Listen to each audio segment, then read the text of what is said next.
What's up, guys, and welcome back to the stream. It's nice to have you here because we're about to hop into the playoffs in about a second, and we have a pretty stacked bracket for you boys. So, first of all, I'm your host and your caster for today. My name is Donut, and we will be having a bang of a time on these two best of threes. And first of them will be Rebels going against Illuminar. So that's going to be an interesting matchup because we have had a little bit of a Polish derby before. It was Enterprise actually going against Rebels, but this time around we're going to start off the bracket with Rebels going against the Illuminar. The second game of the day will be Johnny Speeds against Bastion UA, and after that we will be hopping into Incilio versus 9 and Unity versus Enterprise, and those games will be played tomorrow. So today we're just going to focus on the upper brackets. Two games that we have, two best of threes, which is kind of cool. And of course, like always, by the way, this is EPL season 17. Nice to have you here. And like always, the loser of this one doesn't go home there, or pretty much every single player that are playing in this tournament are in home at the moment, but they just fall to the lower bracket. Everything is fine. They're not out of the tournament. But for the winner, they get to continue to the upper bracket against the winners of the other game, and there's a little bit of a caveat for them. They have to play one less game if they just find themselves into the finals straight from the upper bracket, which is amazing for them. By the way, hopping into the map videos at the moment, Inferno Nuke will be banned at the start. It will be Vertigo and Anubis that we are going to be seeing, and Vertigo is getting a little bit under my skin at the moment in a way. In a good and a bad way. A couple of changes have made the map very interesting, but in a way that I'm not entirely sure for who it plays yet. Anubis will be one of those maps that, I've said it before, it's one of the most played maps in our league so far. And Dust 2 and Ancient will be dropped out. After that, it will be Mirage, okay? The casual old, one of the maps that I'm still waiting for Valve to maybe fix for a train or something like that. Maybe it's gonna be interesting, but yeah. Guys, we're hopping directly into the game. Hopefully you're energized, because I am. So it will be Illuminar starting on the CT side. Rebels taking the T side half here. And PHR will be the one to actually listen to all of the little sounds coming in from that ramp. Getting that information for his teammates. And here we are. And it is a Daddy Donut I hear. Yes. Welcome to the stream, brother. And we have a little bit of a stack, so execution for that A side, even utility being used. A little bit of a catch from the cross, didn't really hit the shot, but doesn't matter. One tap to the face from Marcos. That P2000 really showing the way.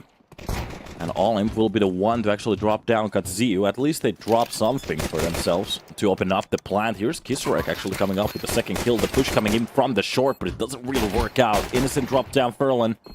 The middle peak falls a little bit short there. Bilani actually gets one, bring it back to a 2 versus 3, but the problem is Kisarek, the third kill of the round already. And Marcos left alone with the P2000 to do some great work. The issue is, can he actually make it happen? No. Double peek, and that will be the round for the side of Rebels. Starting off the pistol pretty well.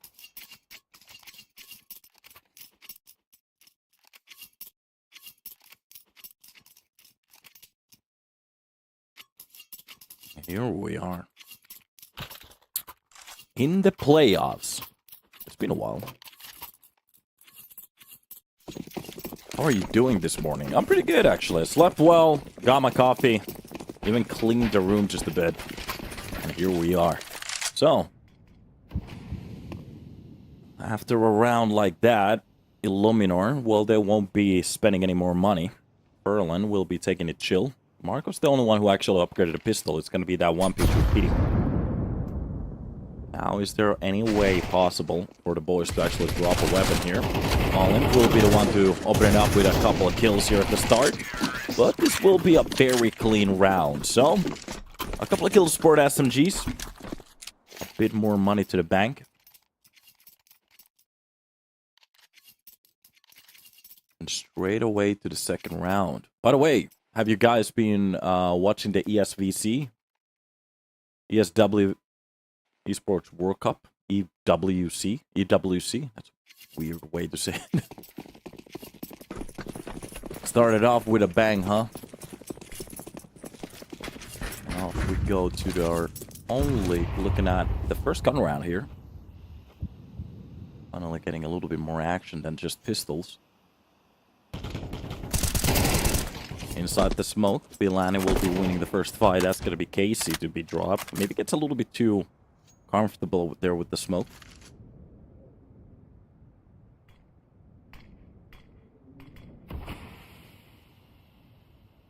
That's got to be the buff bash. That advantage already for the CT side, but need to keep these weapons alive. It's going to be very expensive, very quick if they start losing players like that. Kizurek actually comes off with a quick entry. That's going to be PHR with the trade, at the least. Quick reactions from the side of Illuminar. But a man disadvantage, and it seems like they want to go for the B-side play. There's a player behind a pillar. It's going to be this utility used for the CT to block it, but Katsu spots the utility. His teammate is actually going to leave the pillar. This is going to be a little bit of an off place. That double nade actually works out for an entry. That works out very well. B-side fully open, inside the smoke. They have no idea where he's playing from. They're just testing the smoke since he's coming through the smoke. Look at this play. But Innocent is reading this so well. The quick flick coming in from Marcos to bring it back to a doable number. Backs out for the window. Knows that they have lost the side control. And even spotting the top of the barrel. Marcos goes for the quick no-scope. Doesn't really hit the shot, while Olymp takes back that space. And behind the generator, this round seems to be working a little bit more for the side of Rebels at the moment. The push is coming closer. PHR behind the generator catches the first kill even from the quad. Spots the player, it gets a dink, but the problem is Innocent is still alive. And against that op, wait a minute, what's happening? Both of the players dancing so well around. Innocent doesn't quite describe the sounds that well, but it doesn't matter. He plays enough time for the bomb to explode. Marcos can't clutch the round. Rebels, even after losing the entry, after that first, their own entry towards the ramp, they get traded immediately. Space being regained on the B side. And they still just lose it. That play through the smoke, maybe it was a little bit too quick. But it was such a good idea.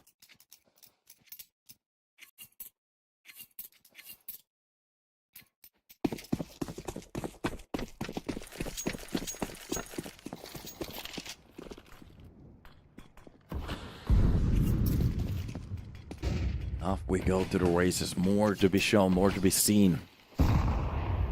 1:40 left on the clock. And this is just gonna be a force buy for a round like this. Or okay, one of the players been already dropped. So they are going to be saving just a bit of money. But mostly, it's just gonna be pistols with armor. Marcos goes up, goes for the up play, of course. Saving it from the last round. PHR. Making sure that somebody is going to be pushed from that short. Kizurek. That angle doesn't really play for him. Shows a little bit too much skin. Meanwhile, play already with the first shot of the round. Could actually go for a second entry. They're just going to go for the setup for the B side. And just looking at the CT's positioning at the moment. Doesn't really work out for them. Already the site being lost. And Katsu behind the lines. If anybody wants to go for the information, nice grab. That's a good quick headshot onto Olink. One of the players is still low, but inside the smoke, Casey finds Katsu easily. Not even a problem. And that should be the round. Armor being saved. They could actually go for a very good buy for the next round. Marcus can drop a weapon for one of the players that lost her life. Maybe even stack up some utility meanwhile. The other players. And for a bit of utility, they should be okay. Even checking at the side of the T's, they don't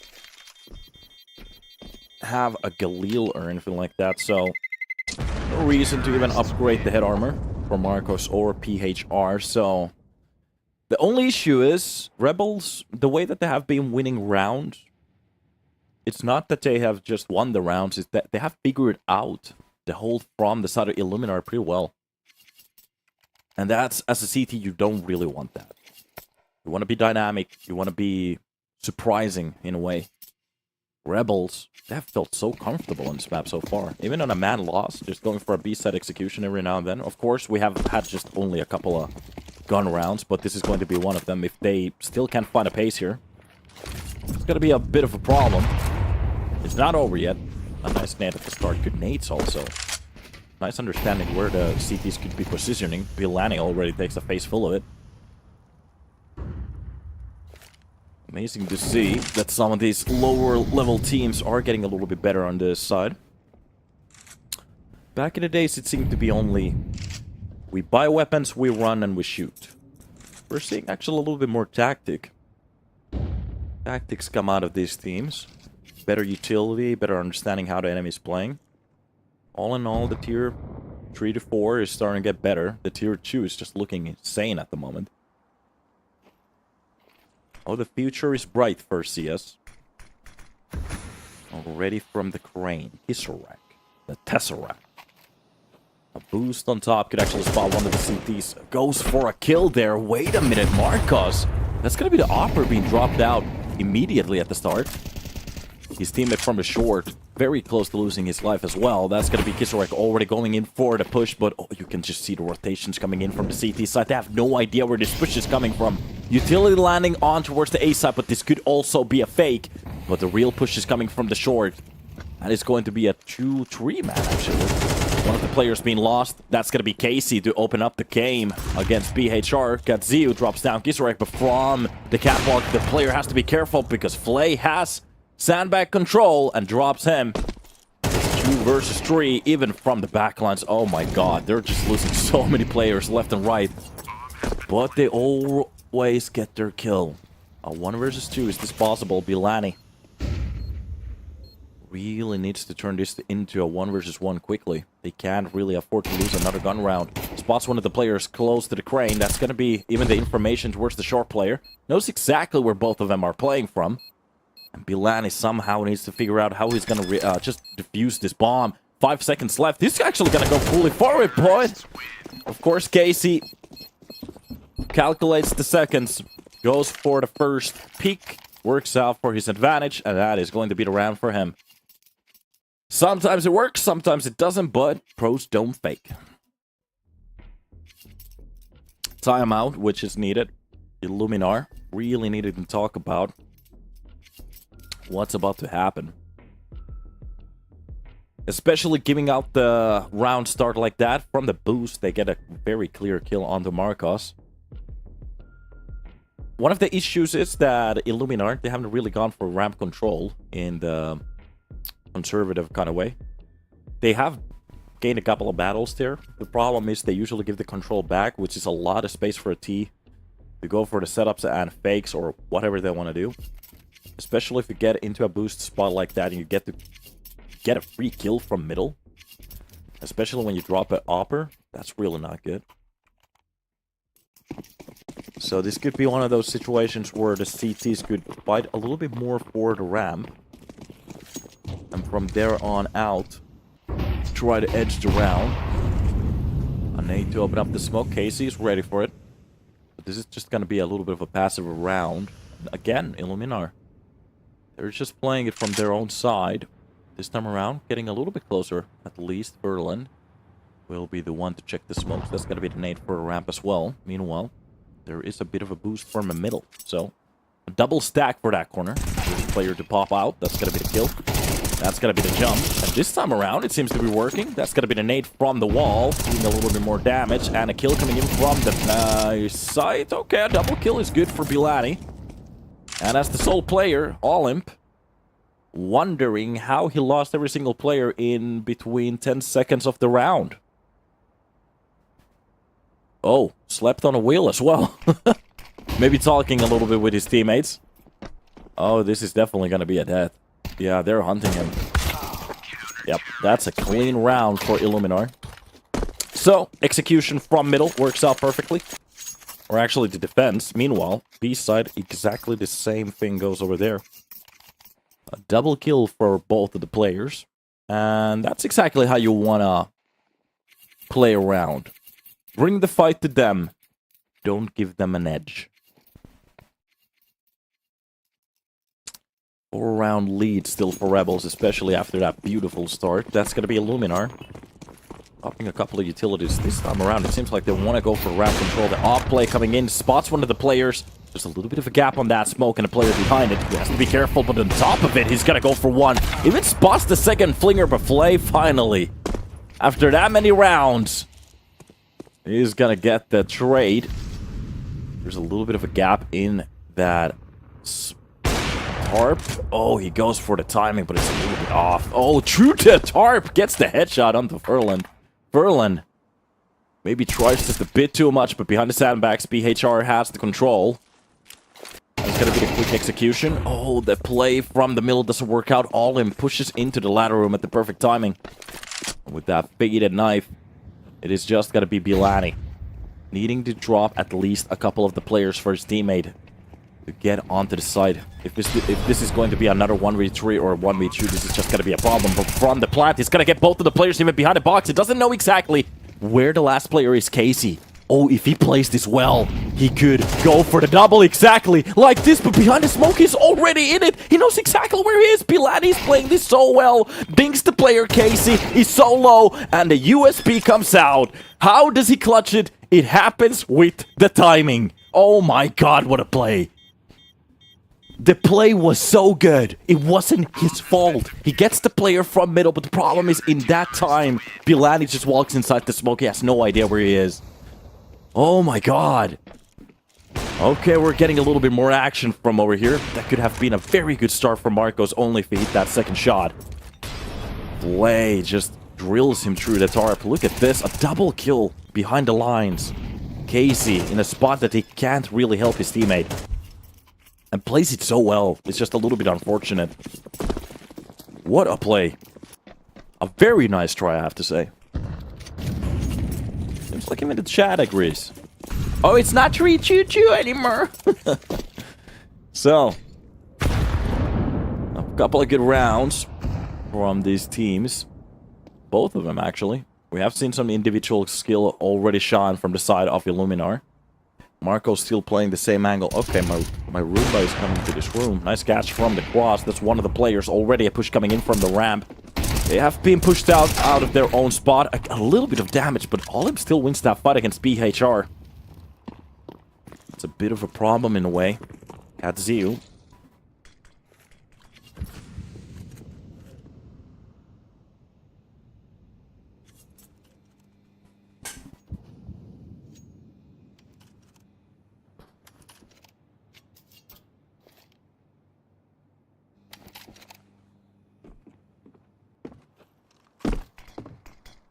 And here we go. Olymp. Getting a bit closer. Where's the B side? With his team ready to execute. Utility has been set off. That's just gonna be the signal flash. And it's gonna be all on Bilani. Already having a very great round. Of course, this is just gonna be a fake. The question is, does it work out? Every single CT can hear the rotations. You can hear every single step already. They're not going to have that. I think the idea was to try to bait one of the players into the Olin's play. But that spray works out perfectly. Almost coming out with a collateral. Marcos drops one from the side. Headshot through the box. And already on top of the ticket. He wants his. Okay, that's going to be his triple kill. And the round peaks for Illuminar. One from the cross. Three from the end. You can just see the drill. A tap to the face. Oh, that hurts. Marcos. Getting a little bit of game here. They're not in a tie. But like I said, we're starting to get a little bit of a fight from both of these teams. And this is exactly what you want from a game. Not this one-sided BS. We want this one really good battle in the server. It doesn't really matter who wins this, as long as it's good. Already Marcos this time changing the angles. Trying to be a little bit more deceptive with the op. Trying to get used to the same corners. Casey just backing off into this little corner, trying to play a little bit more sounds here on towards the middle. Okay, what is my... Hello?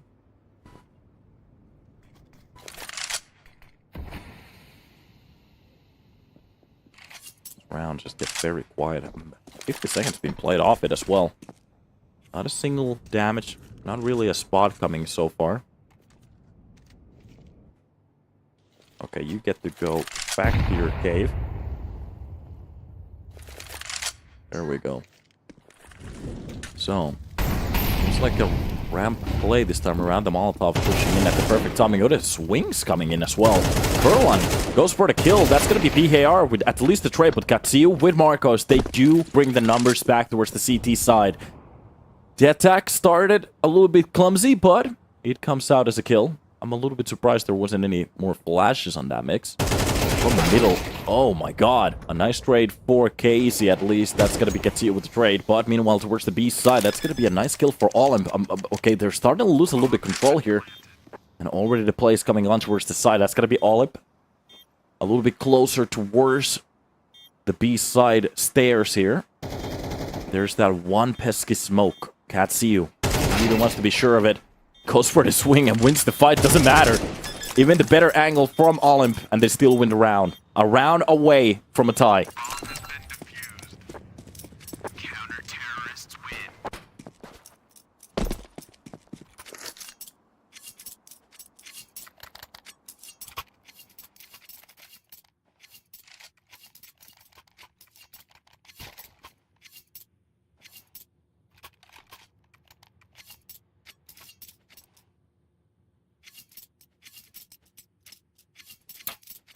A little bit of an anticlimactic ending to that ramp explosion. But a very good one for the side of Illuminar. Of course, losing a couple of weapons here and there. That's going to be a little bit of a problem.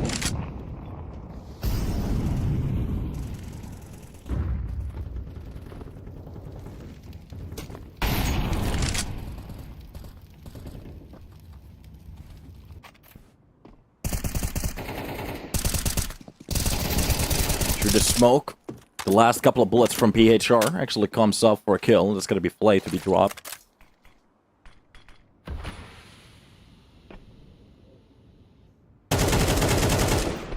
Nice on the side, but they don't actually drop down Bilani. Bilani has had a couple of very good rounds, but the problem is it's being mixed with a couple of deaths as well, where he could have averted whatever could have happened.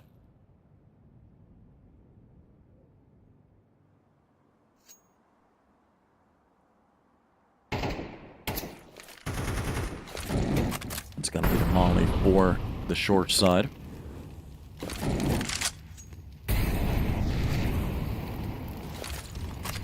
Nice knee. Does a lot of damage, but not as much as I was hoping for. And this seems to be just the setup for the A play. That's gonna be the utility for the right side of the site. Actually, that's gonna be the deeper utility, my bad. Behind the smoke, Marcos. What a beautiful timing on the second shot as well. Okay, we're getting a little bit of a game here. That's gonna be the third kill. And Innocent inside the smoke will be found out easily.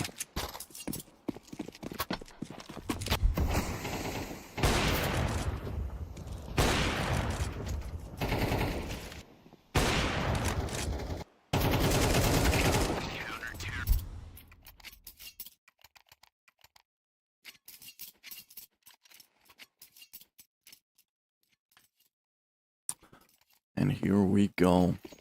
Couple of very good kills to shut it down, and finally we get a tie here. And the first time in a while, the T side is starting to look a little bit shaky here.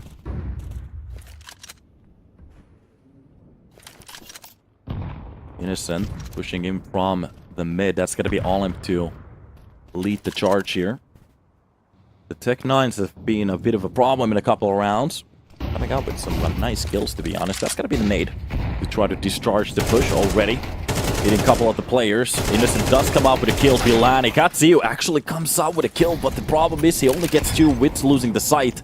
He does a good work, but the CTs are just way too far away. They have to go for a retake, and Casey's just pushing a little bit closer inside that flash. He actually finds a kill. Furlan goes down. From the window, it's going to be PHR and Marcos pushing in with that op. Already the shadow's been spotted. And like I said, the Tech 9s have been a bit of a problem for the side of Illuminar. Even when they have won those rounds, it was a little bit shaky. That is just a bit of a problem there. Of course, when they finally get that tie, they lose it immediately for a weak bye.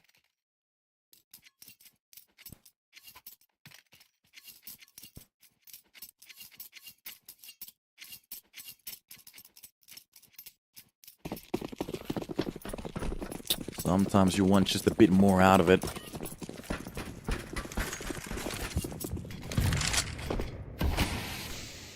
Behind the smoke, Kisselrek.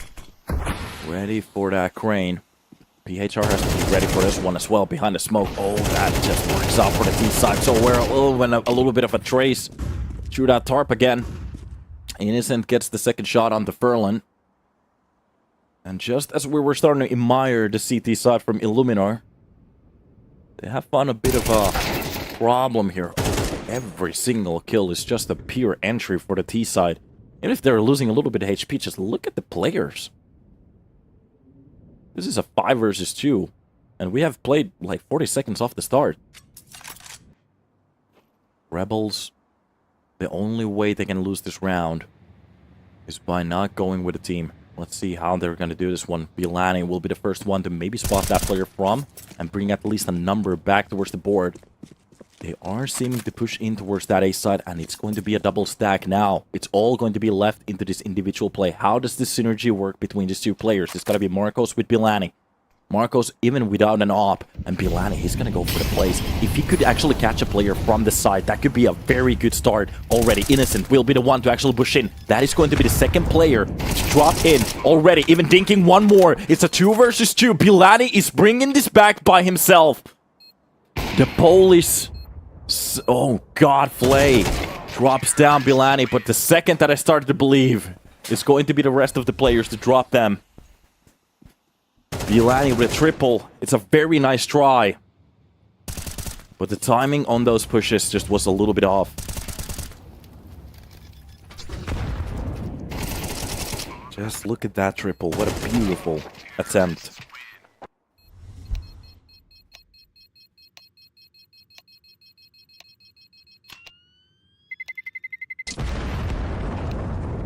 Nice try, but it just didn't quite work around. 5-7. Some very good, nice 5 rounds in between. There was a little bit of a chance for Illuminar to actually take the lead. Looking at their CT side, when they start to swing for those rounds, to be honest, they start to look very good in a way. Of course, Illuminar starting to play a little bit more aggressive, leaving that slow play into the bin.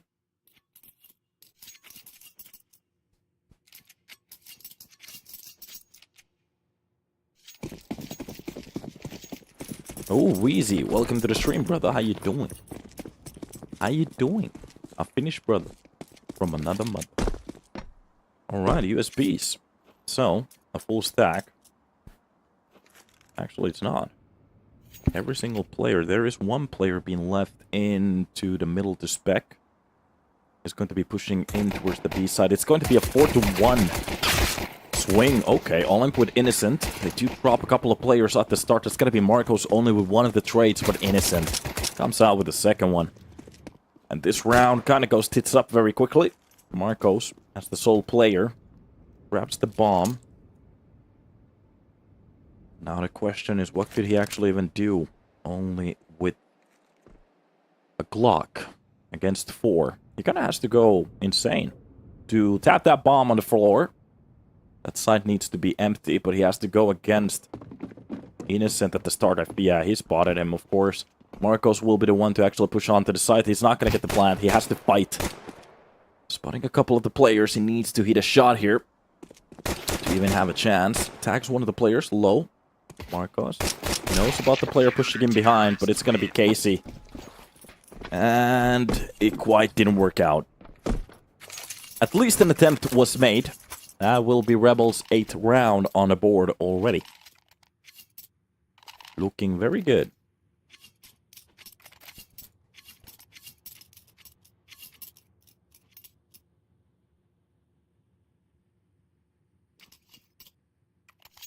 Good start. Especially looking at Illuminar's bank.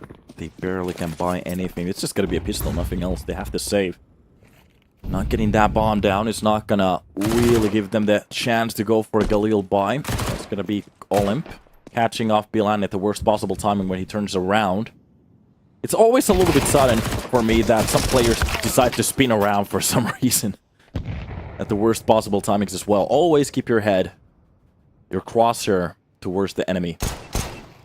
Couple of dinks coming in. That's going to be a very clean kill for Marcos at least, but with a second kill coming in from Katsiu. They do drop a couple of the weapons, but it's just going to be at SMGs. It's going to be innocent. Just stacking these kills. Spots the shadows. This could be critical for him. Okay. This is getting a little bit more expensive now. That's an M4. Being bought back in. I don't still believe, because the armor, the lack of it, is always a big thing. But if they could actually drop one more player, this could get very interesting very quickly. Sandbags, still hidden. They don't actually know about the player case. He just takes the peek, leaves it, and that's actually one of the best ideas they can go for. There's no reason to really go for any aggression. They should stand in for the cross, spotting in one of the players, actually giving the sight for them. Now, the plant is a little bit more doable, especially with the backup. And Casey goes for the information play. Katsu drops one more player, but it's still around for the side of Rebels, even if they make it a little bit more expensive.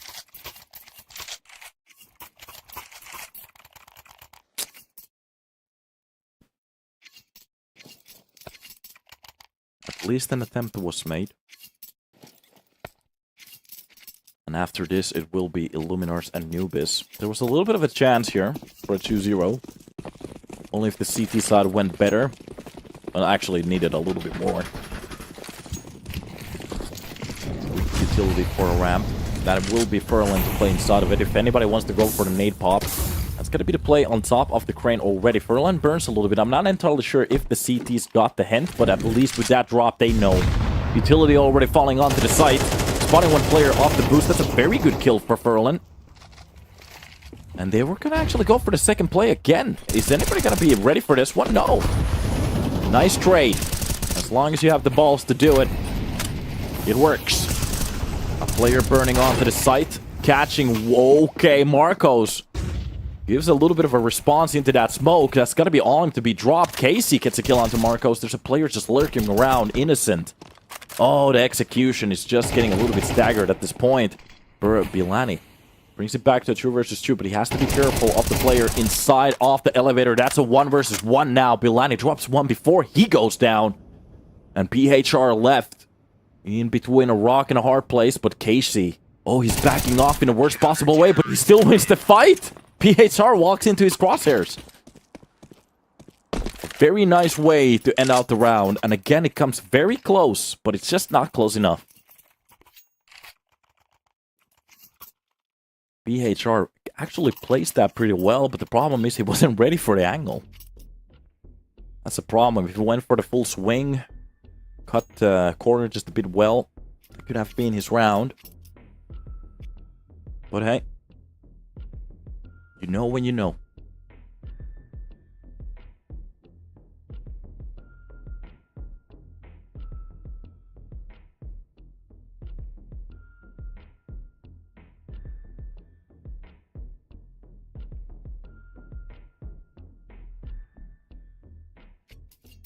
Alright. Bit of a timeout being used.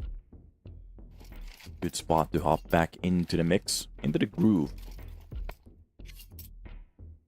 Also check out what's about to happen in about a second here. What's going to be the play?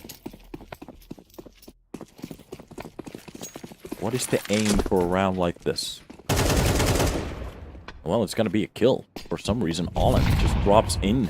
Tries to go aggressive for a round like this. Absolutely gets red.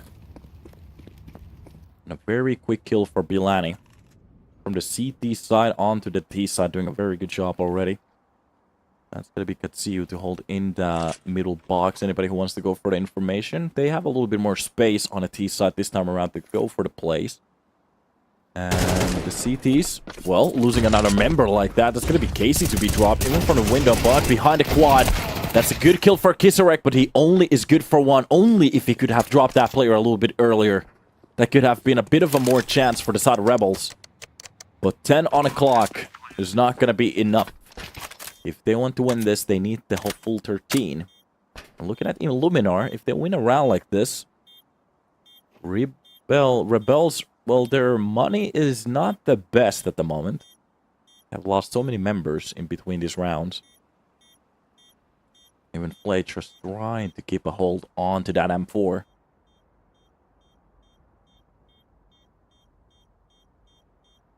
A nice attempt on a double. Maybe calculated those last few bullets a bit off. And that's 6 on the board. 4 away. In a way, it sounds a lot, but looking at the economy at the moment, especially if they break it.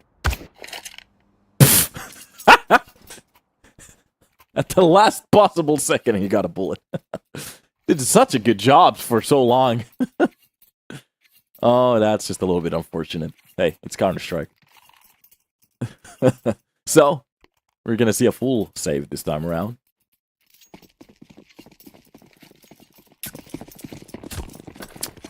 Sometimes it's just funny, but they're gonna go for the full buy. Okay. This could actually destroy the economy for a couple of rounds now.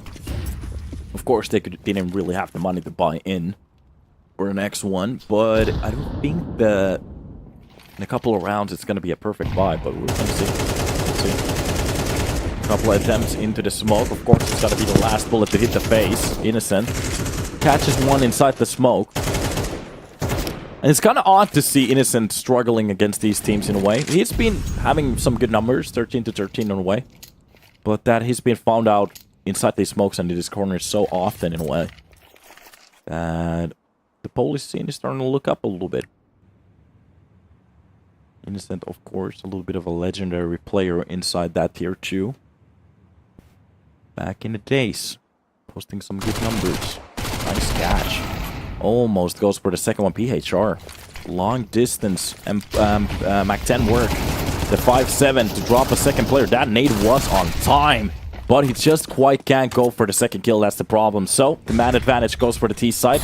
They could actually shake this round off, spotting a couple of the players going for the swing. That's going to be the kill for Katsu, dropping in Flay. And this is getting expensive, and that's a very nice Kobe. Directly from the sky. Ah! A kill. My throat just gave out. So, back into the groove. Sometimes we just need those nuclear nades.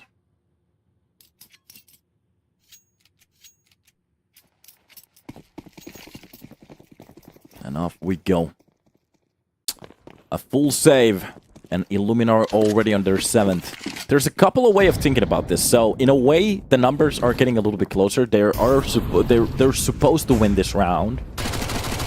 In a way. And after looking at a Mac-10 opener like that, well, spotting most of the players already were tending towards the B side. Actually, they're going to play the ramp. Just make sure that the USBs are not going to get anything off guard. But even if Illuminar wins this round, it's just going to bring them 2 away from actually a tie. The problem is, it's the gun rounds. If Rebels actually has a very good CT side here, it doesn't really matter about the numbers. They can just clutch it out. Olive actually catches one of the rifles. This is getting a little bit expensive again for the T side, but with that nade, they do push him around. It's gonna be the swing. Doesn't really work out. The idea is good. Katsu quickly gets the kill. And this is one of those situations where they have to kind of be careful. There's a dual hold coming in. When a player inside the smoke, they should have the side control by now. And a nice catch. Bilani covering his teammate. And the bomb goes down. No, you the bomb. And Kisarak, if he only could grab a weapon or get a kill, he'd feel a lot better about it. But maybe he's gonna save those stats. Not wanting to bring the lead or the gap in between those kills that high. Nice kill on the Marcos. That's gonna be an AK for him, even a nade. So, okay. Uses that smoke to try to get off. And here we go.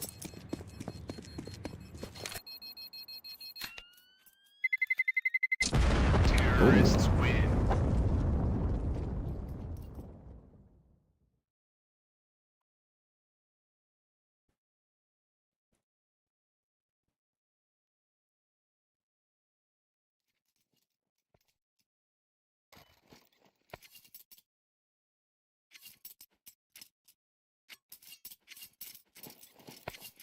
A round that gets a little bit quiet.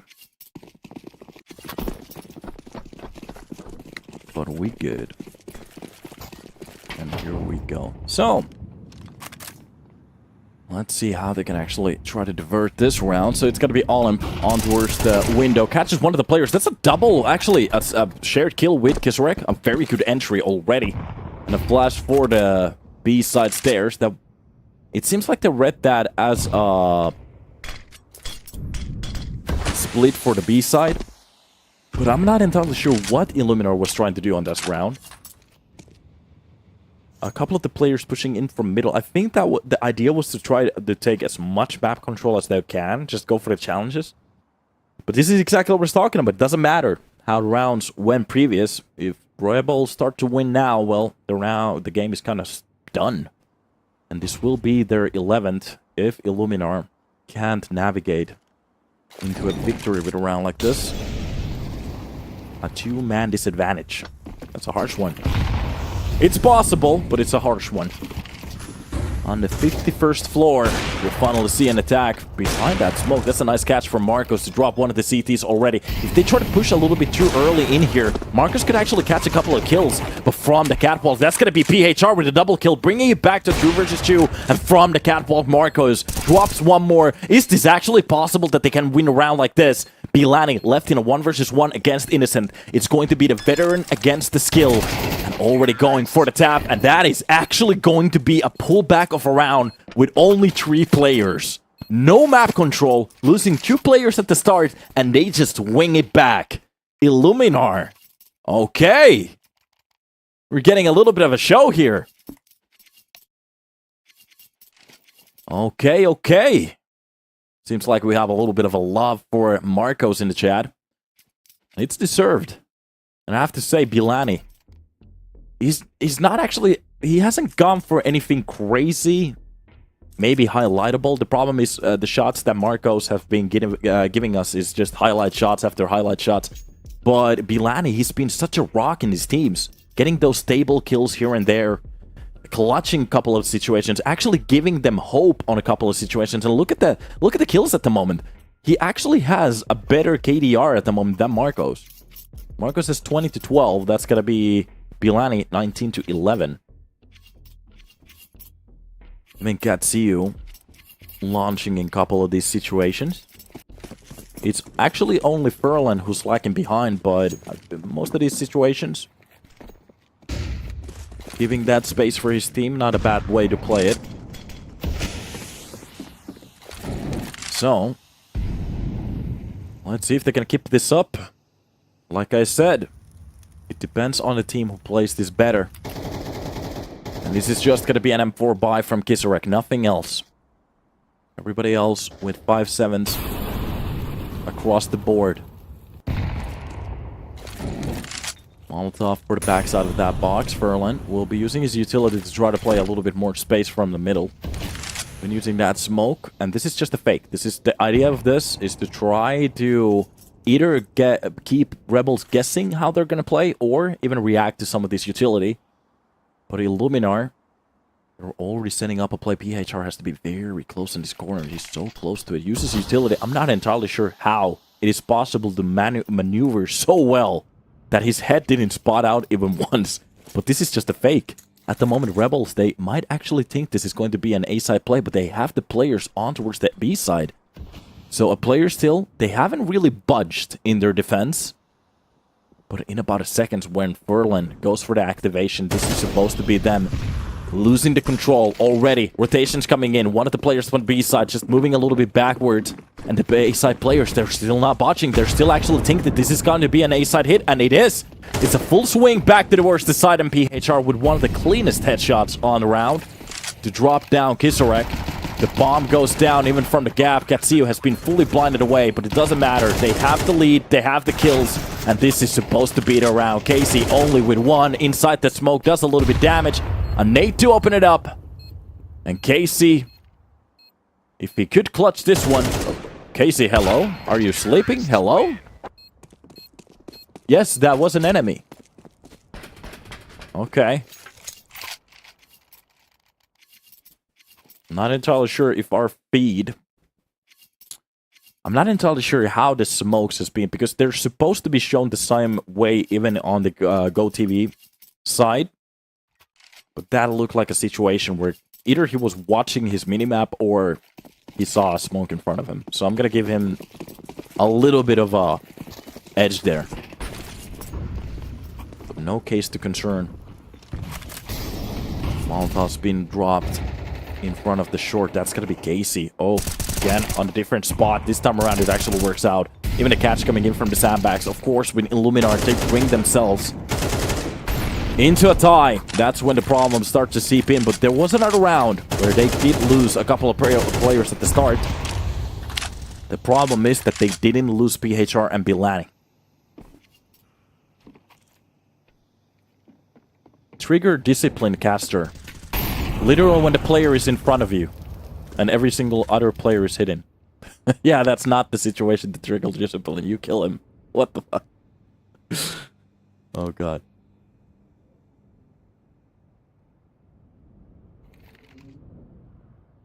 Bit of a push here already. Oh, this could be a catch. One of the kills could go for more. A triple from the backlines. There we go. Okay, a triple to shut it off.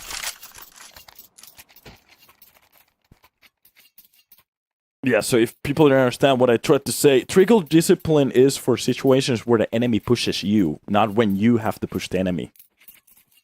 It's not like the T's were gonna rush him. They're gonna play it around, brother. Here we go. One round already for the side of Rebels after a long while. A bit of damage being taken off the start. That's gonna be PHR dropped with the nade a little bit more even.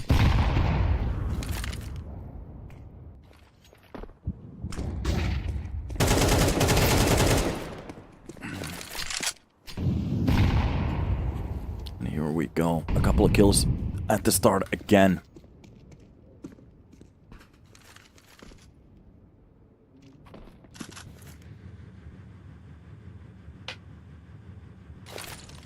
And the Pokemon bomb being set up for the B push. That's gonna be Bilani to try to chase Casey to jump on top. Both of the players not ready for it. That flash is gonna be perfect. Rebels finding their CT side again.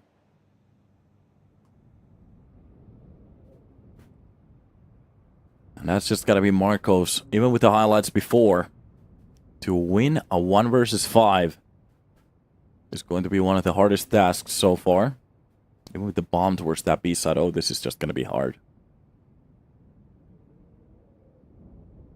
Let's see what they can actually do in a spot like this. 35 seconds being left on the board. Marcos, he kind of has a scent from the player behind, but he's going to be pushing on towards the middle, it seems like. Finally, getting a little bit closer towards the... Oh no! That was the knife! He should have gone for the knife. It's okay. A triple for Casey, and this round, a bit lackluster from the side of Illuminar. I'm not entirely sure at the moment. It seems like the little peaks from the CT side is just working out so well. Illuminar, when they go for their executions, that's where they shine. But the problem is when they start to play the slow game, they're not really ready for any of these pushes from the side of the Rebels.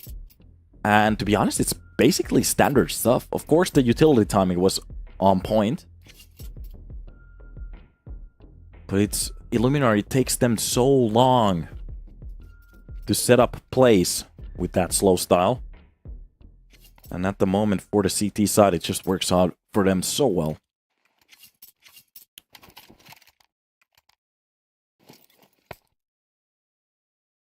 And off we go for more. First to what? First to 13. Well, the one that gets 13 without an overtime wins. So here we go. Katzu, equipped with just Tech 9s.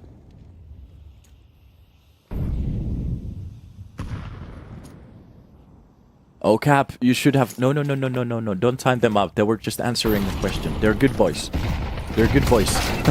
Oh, everybody's getting timed out. Bye-bye, boys. So, a couple of the kills coming in from Olymp. That's going to be the defense finally starting to launch in. And that's the high flash for the defense, and this is just starting to look like a little bit of a mop-up. It's okay, Caps. It happens every now and then. And Illuminar's Marcos, he's been good with the op, but with a little bit of a shorter weapon, going against 3, especially with a stacked sight, it's not going to be a fun task to receive at the moment. Lama, I'm a good boy. Yeah, you're a good boy. So, Marcos, a player behind the pillar, 1 very close towards the middle, and that is going to be even a CT play. He could actually try to make this a 1 versus 1 versus 1, depending how this is going to punch in. Marcos still playing for that time. 35 seconds left on the board. And this is just a very slow play. Already across from the side, spawning in one of the players, and it's just going to be done. We saw a show. It came close, 13-10 from the side of Rebels. And I have to say, it's a little bit unfortunate. It is what it is, but Illuminar, they gave us a little bit of a show. There were some couple of good rounds. Even that 3 versus 5, it looked very on point. But it's exactly what I said. It doesn't matter how close it comes. When the CT side knows what it's doing, that's where the problems start to seep in. And the Illuminar's slow playstyle was one of those situations where the players on the CT side just went for those little peaks here and there and came out with double kills, triple kills every now and then. And that's when it all goes tits up. But we're going to take a little bit of a break, hop back in when we're ready, and check out what's about to happen on Anubis on Illuminar's own pick.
What's up and welcome back, guys. We are about to hop into Anubis, which is Illuminar's own pick after losing a very close game here on Vertigo after a bit of a comeback. Starting to look very good on the T side. It just didn't quite work out for them. We are going to be hopping into Anubis, where they have a bit more of a chance to show what they're made of. And maybe we are going to be happy with the production that they're going to give us. So, the round starts off with a bit of a push towards the A side. A couple of the players just leading the charge, but it doesn't seem like any of the players on the CT side really covering up the side. They're just going to play this passively. Give them the control, give them the space to do whatever they want with it. That is going to be Roland on the first peak. Takes out the kill on the Furlan. And this is already a little bit of a questionable spot. If Illuminar, they want to go for the full quad-man push with one player coming in from the cameras, it's really not working out well, especially with the kill from Casey. Oh god, even a flash being used. Oh, this is just a bad round for the side of Illuminar. Rebels looking crispy here on the first round of their enemy's map pick. That's a bit of an off cue. Didn't really go the way that they were hoping for. But hey, it happens every now and then. Counter-Strike.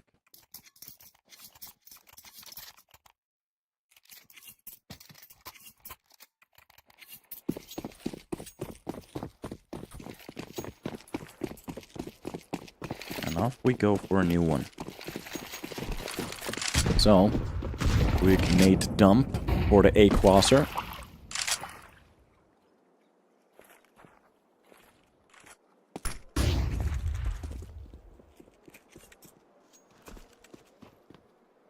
This is just a bit of a slower play again, but it's just gonna be the pistols against them. They're okay. Still have been used towards the camera's platform. Just a fadeaway Mach 10 shots coming in to make them sure, to make them know that it was an A-side attempt. Even seeing the rotation come out. Going back towards that B side if they want to go for the play.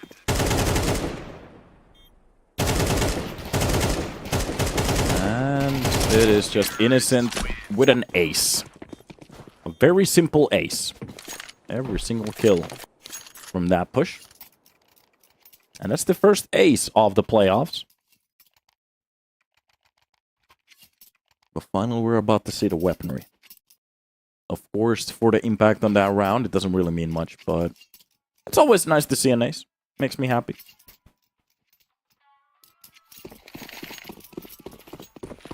And off we go.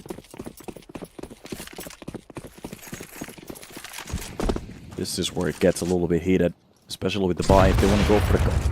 Oh, Blaze just ready for that angle. At the moment, Illuminar, they're getting read so well from their own positions. Innocent. Olymp will be the one to actually go for the peek behind the smoke. That is a very well-placed position for Katzio. Olymp is ready for the push. That's going to be the nade for the backside. Both of the players very close towards the smoke. That's going to be the kill for Katzio. Olymp goes down as the first man in line, but that's going to be Kisorek with Casey to open up the respectable kills. Be landing already pushing in for the B side, but the problem is they have lost most of their CT defense already.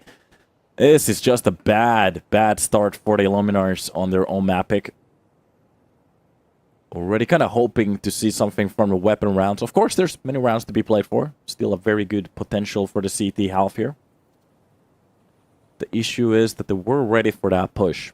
It just didn't quite work out.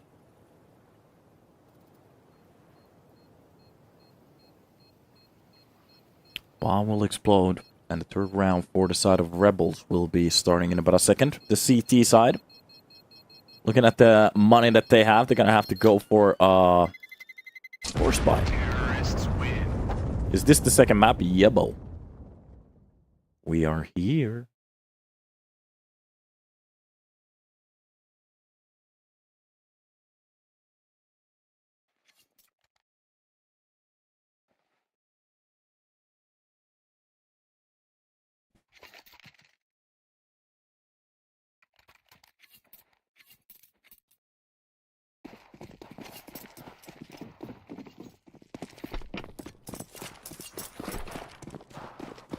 Here we go.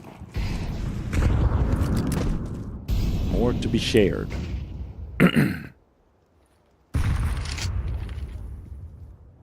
Kisarek. First one in line to go for the contact. That's going to be Katziu with only a 5-7. We have actually seen this quite similar weapon do great work on this map. Great entry, or actually defending kill. It's going to be the first one in line to be dropped. Perfect timing for him to go for the swing. I'm actually quite shocked how many times we have seen the same game. If there was a coach on the server at the moment, Innocent actually drops down Marcus from the middle. Goes for the second one. Yeah, he's ready for it. It's going to be a nice trade from PHR, but they do get exactly what they came for. For those couple of kills, and especially with the push coming on towards the B side. Nice trade from Olin. Actually, not even a trade. Doesn't lose a member there. So this could be a perfect situation to get a couple of levels back to the team. So if there was a coach watching this game, one of the first things that I would be actually training both of these teams is in keep your weapon on your hand and keep the crosshair locked towards the place where the enemy could be pushing. There has been so many situations where either a player has turned around from a non-existent flash or swapping their weapons at the worst possible timing, like we just saw. So it's great when it comes to tactics, it's great when it comes to shooting, but it's all tits up when it comes to the basics. Bomb explodes on the B side, Illuminar, giving another round away. That's gonna be... Okay. Sometimes you just have to bunny shot somebody in there, I guess. That was one of the most ridiculous kills I've seen in a while, but of course, not even the first one today. Well, that's gonna be the early utility for the connector. Sorry, for the T-side stairs. So, they get a little bit more control from the canals if they want to go for it. Innocent. Need to hold if anybody wants to go for the quick push here. Meanwhile, Marcos will just be holding that middle corner. Ferlin testing the smokes. And this is a very passive round. Anubis is one of those maps where I usually like to see a little bit more aggression from the CT side. At the moment, we're just seeing a very, very slow play from both of the teams. And it seems to be working for the side of Rebels better.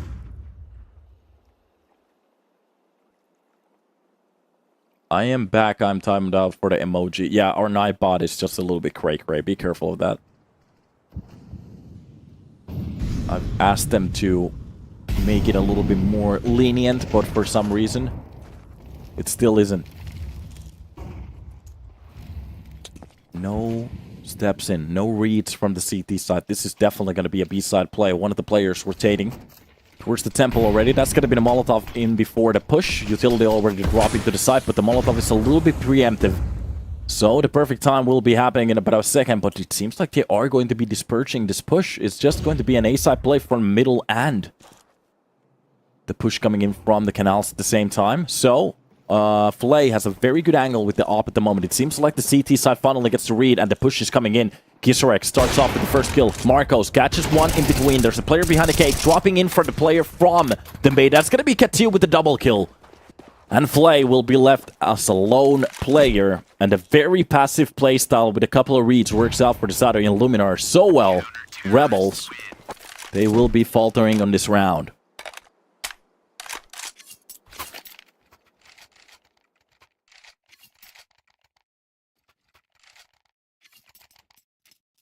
Of course, we go for it.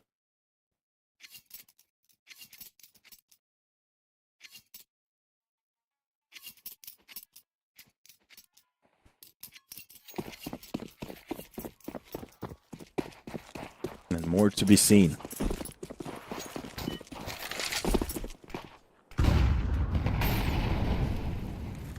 People even asking for 7 more with their hands crossed. A lot of hope in the chat. Is it possible? That's the question. Molotov being laid in the middle. Marcos just playing space towards the CT side, nothing else. Not really going for any of the peaks yet. So, just playing this defensive. Illuminar, very, very wary of the push. Haven't really seen that much impact from any of the players at the start. Beautiful catch. Again, worst timing for Furlan to be just playing with his weapons. Again, this just keeps happening. That's going to be PHR, at least with a kill on Flay. The push coming in from the quad. It has to be Bilani. Catches one of the players back from the side. It's going to be Innocent with that platform kill. Drops down Bilani, and actually the numbers are playing for the side of Rebels just a bit more. Especially with that bomb plant. Look at PHR, he's barely alive at the moment. This is just a little bit of a tough spot. They know they have to go for a retake from the connector. The push is coming in about a second. Marcos actually drops down Innocent. And that has to be Kisarek with a bullet to the face. Marcos with a double, but it's got to be Olymp with his own. And a 1 versus 1 nade has been dropped onto the side. He knows exactly where he is, but goes for this left side peak. And it just works. A triple for Olymp to shut it down. And Rebels with another round on the board.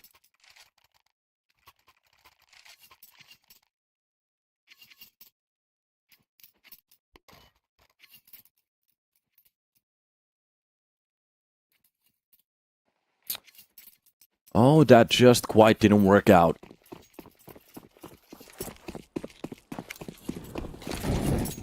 Molotov. B main push. Play. There's still money on the CT side to buy into this round. But it's not perfect and it doesn't have to be. As long as they get the weapons, of course. Olymp drops down Furlan at the start. That's going to be PHR at least with the trade, but Innocent. Again, with utility on their hands, they're just getting so played with some of these angles. Katsiu spots one of the players. That's going to be Olymp to drop a smoke. With utility in his hand, gets actually played again. There has been so many situations where we either see a swap of a weapon or utility in their hands at the worst possible timing. And it keeps just happening.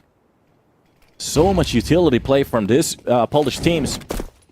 The worst possible angle. That Molotov could actually play a bit more time for the CTs for that bomb not to be planted. A perfect timing for Katsiu to spot one of the players from the quad.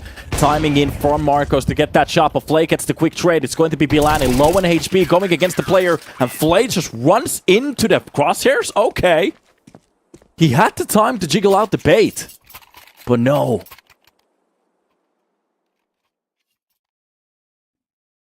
Another round for Illuminar. Another. But it gets very, very expensive. And the more they win, the less weapons they can lose in between these rounds.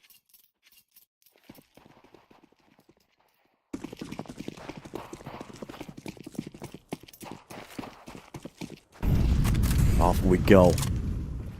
More to be shown.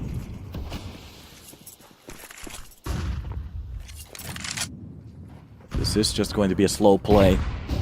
Again, we haven't really seen still any CT side aggression.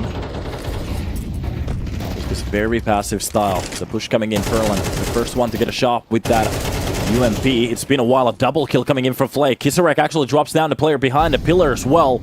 And in a blink of a second, Illuminar loses every single player from the site. And it's on to Marcos to maybe get a kill to make this a possible retake, but it's not going to happen. They have to give this away. Rebels winning one of the cleanest rounds in a while, only losing Casey at the start.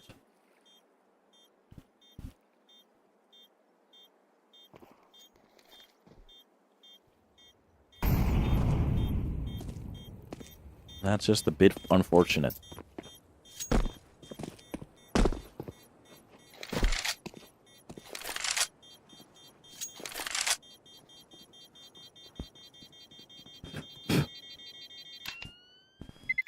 I had a hair on my glasses. I made 6K on MLB in 1 week. That's pretty good, dude. The question is, how much did you lose? Was that 60K?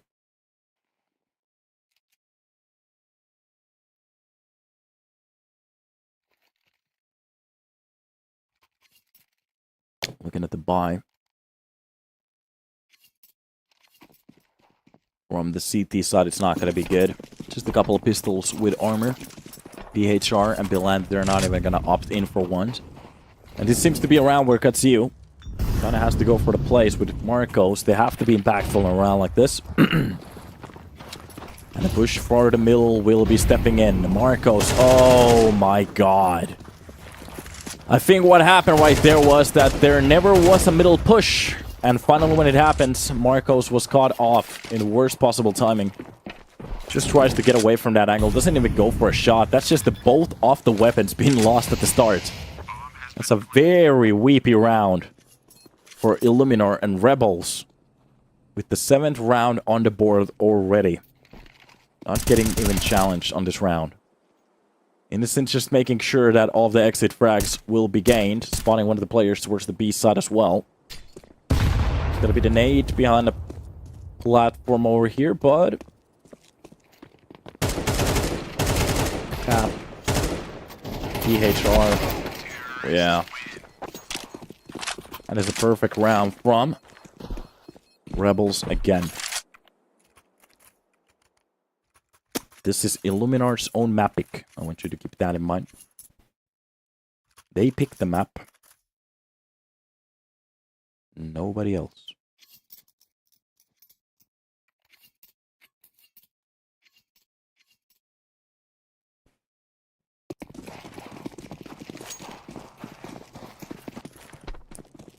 Couple of problems. And one of them has been the lack of aggression on the CT side, I have to say. Giving so much space for the side of Rebels to go for whatever place they want to go, even through the Molotov. That is just going to be finally the first kill to start it off. Katsu just dodging bullets, but finally gets a one to the face.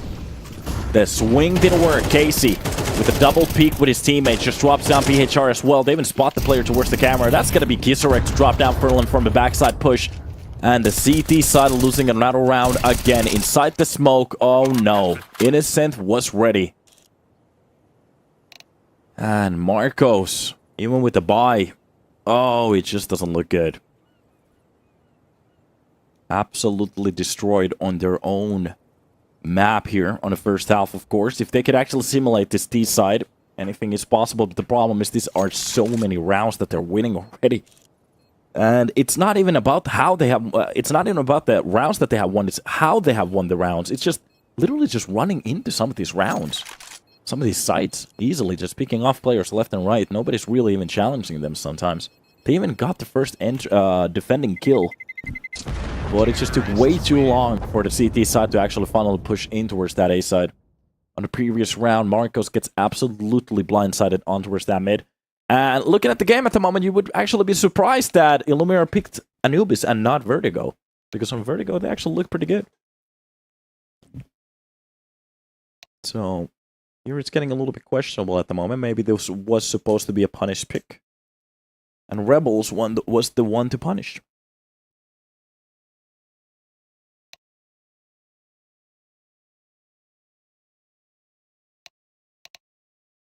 There is a timeout. Technical pause. This is a good time for Illuminar to individually think about what is the play over here? What they could actually be doing?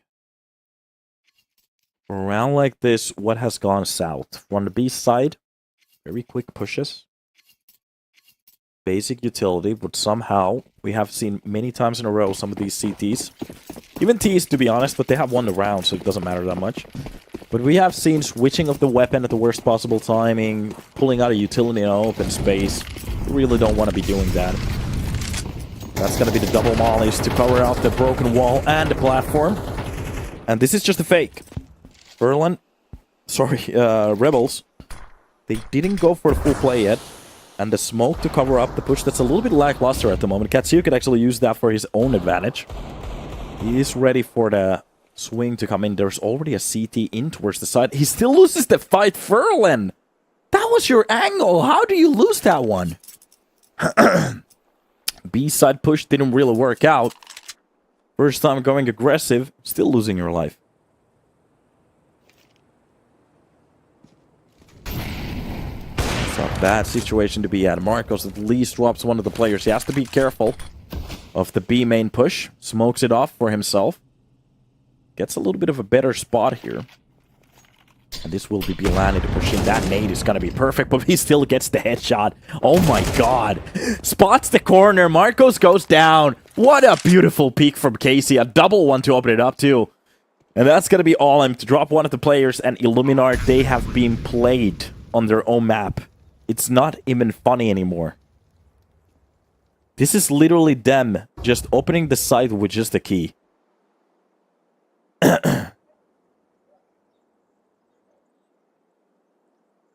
Oh, we are going to need a perfect T side from Illuminar to challenge this map.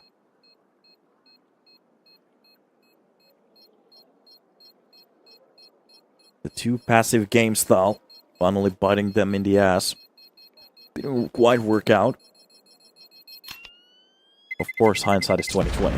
If it worked out, it would have been a little bit of a different story.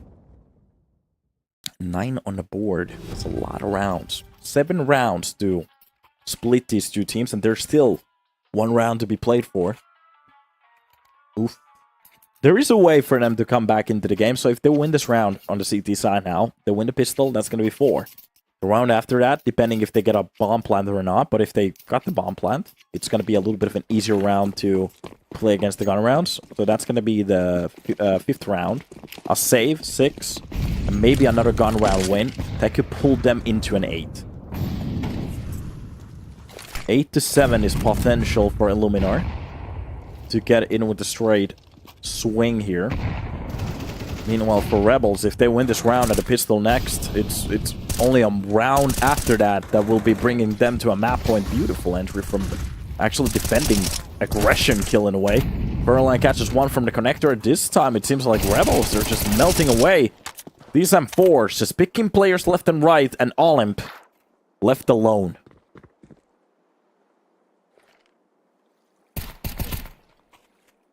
What a play. Okay.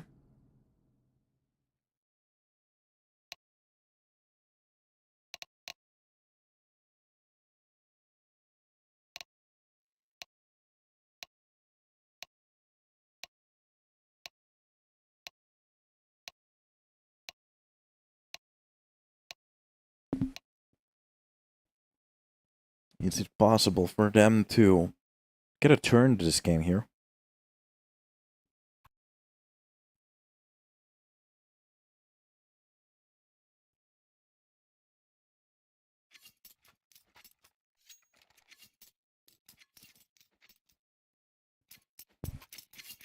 They did get their 3rd round.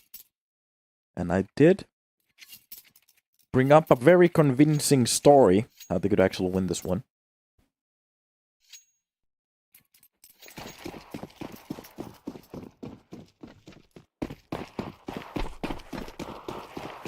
Now on the side, is it possible? And they turn this into a victory. USB stack towards the A side, even the player from middle will be pushing in towards the cameras. Looking at the full buy from them, it's just going to be armors with a couple of flashes and a smoke. And this is going to be an abrupt, just an explosion towards the side, but behind the pillar, they have to be careful of Flay. If he gets to execute, that's the problem. That's going to be the first kill from the cross. Flay comes out with a 1. That's going to be Innocent with the second one as well. Oh my god. 3 kills at the start, and they haven't even seen the site yet. That's going to be Furlan to try to at least bait out some kind of a kill. Spots one of the players dropping in from the window. They're playing this so well. Baiting them out to go for the kills every now and then. And even from the backlines, already the bombs being spotted. Such a good play from the side Rebels. They're not going to go for the crazy aggression. They know they have them in a bag at the moment. No reason to go for the death. Marcos will be pushing on from the A side's platform. And, well, let's get one of the kills. To be honest, if he races towards the B side, the side is empty. Marcos doesn't quite have the read. And he's going to be playing this so slow that they are going to be getting the rotation towards the side.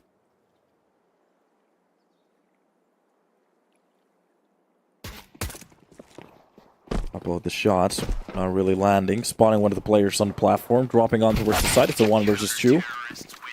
And from the air, Marcos will be finding a bullet. That is it.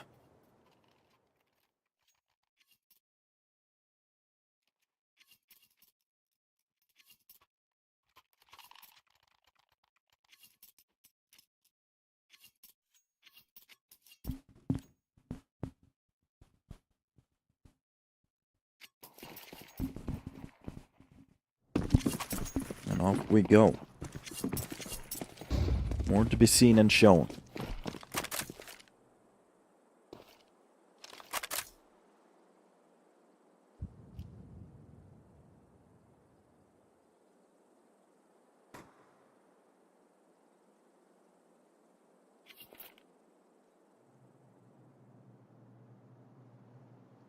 A little bit of a push from the canals. Just pistols, nothing else. If they could actually get that bomb down, there's a little bit of a chance, but that burn just comes in at the perfect timing. UMP. Oh, with a double kill, and that is going to be the MP9. Maybe Kisserek gets a little bit too wild at the end, but it doesn't matter. They still win the round. Only losing a couple of the SMGs. Doesn't really matter that much. 11 on the board. Rebels. Looking crispy as heck.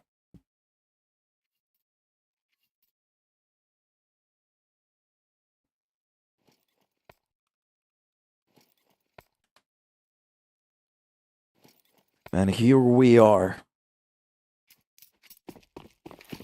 One more round from a map point, a match point, and an upper bracket point. Meanwhile, Illuminar. The lower bracket is starting to look very tasty. First kill for PHR, just a bullet to the brain. At least Innocent will be going down as the first player, but Rebels looking at the defense at the moment. Especially where the players are stacked. This could have been the slow play that they were looking for. Dropping down to the canals. Ready. Nice play. Oh, what a catch. What a beautiful headshot. Just drops down Marcos. That's going to be the offer to be dropped. A very nice trade. And looking on, Furlan from the smoke tries to do a little bit of damage. That nade hits him a little bit, but it's going to be Katsuo to actually find a kill. From on top of the mollies, okay. Bilani drops down Casey. A very nice kill for himself. And that's just going to be Furlan. Waiting to lead his team into this push. It seems like they don't have the control of the bomb. Finally, they're going to grab it. So that's going to be Furlan to drop down play from the side, spotting him in the quad. And that's a nice kill to end off the round. That's the fourth one on the board. That is 7 rounds away. But it is possible. Slowly, but surely. If they start to stack up these rounds, it's possible. But they can't really lose a beat here. Just a single mistake, and that's going to be map point. And that's where the pressure starts to seep in.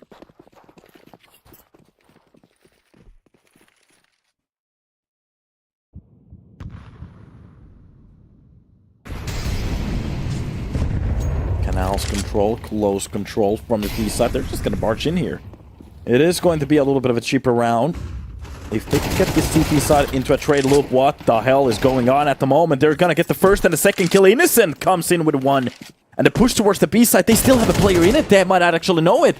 They finally spot it, get that one kill. And the kills coming in from Kisserek, they still are just getting more and more. Finally, another trade.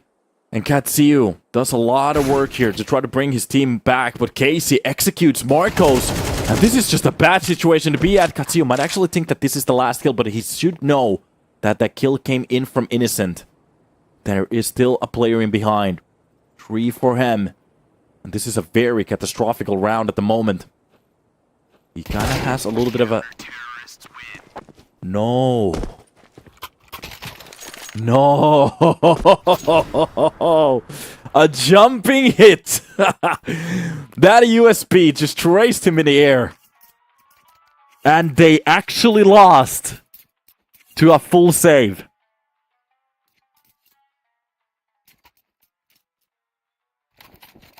Oh, you can just see the reaction in his chat.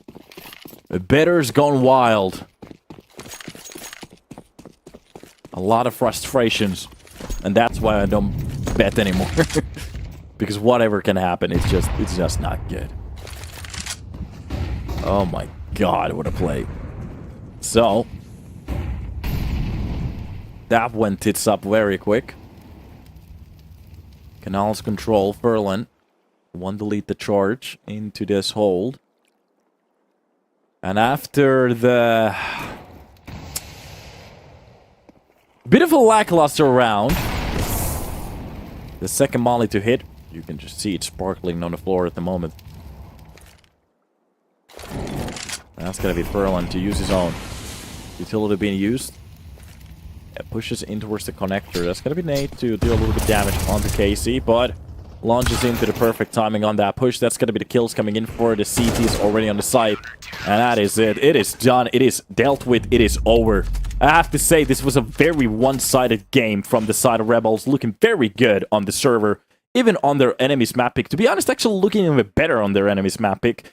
I'm not entirely sure what to say. There were so many problems. One of them, I keep saying it again and again and again. On these off situations where you know there's a hold coming in from the CT or even a push coming in from the T side, sorry. For you to go for the swap of those weapons, to go for the utility swaps, trying to do something like that, just keep your guns up for the love of Christ.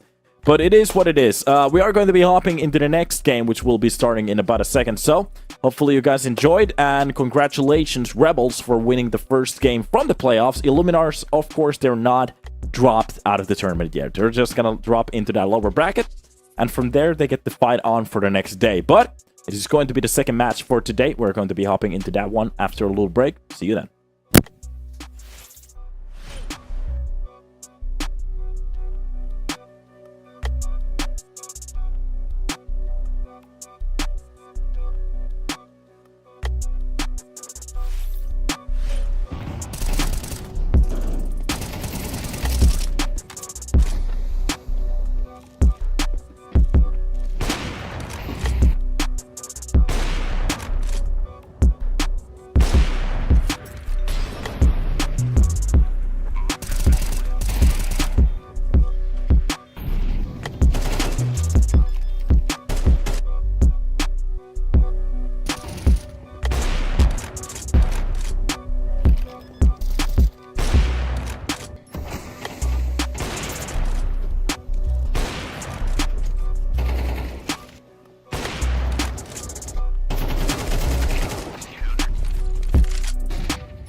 And welcome to the stream. Hopefully you guys are doing a good time. Let me just turn off the previous stream because I was watching something that was quite interesting, which was that Passion UA, they had to actually forfeit their game to join us over here. They tried to win the game 2-0, quite didn't pan out, and they had to give out the last map to join us on our game at the moment. So it is going to be a game against Johnny Speeds, a best of 3 between these two teams, sorry.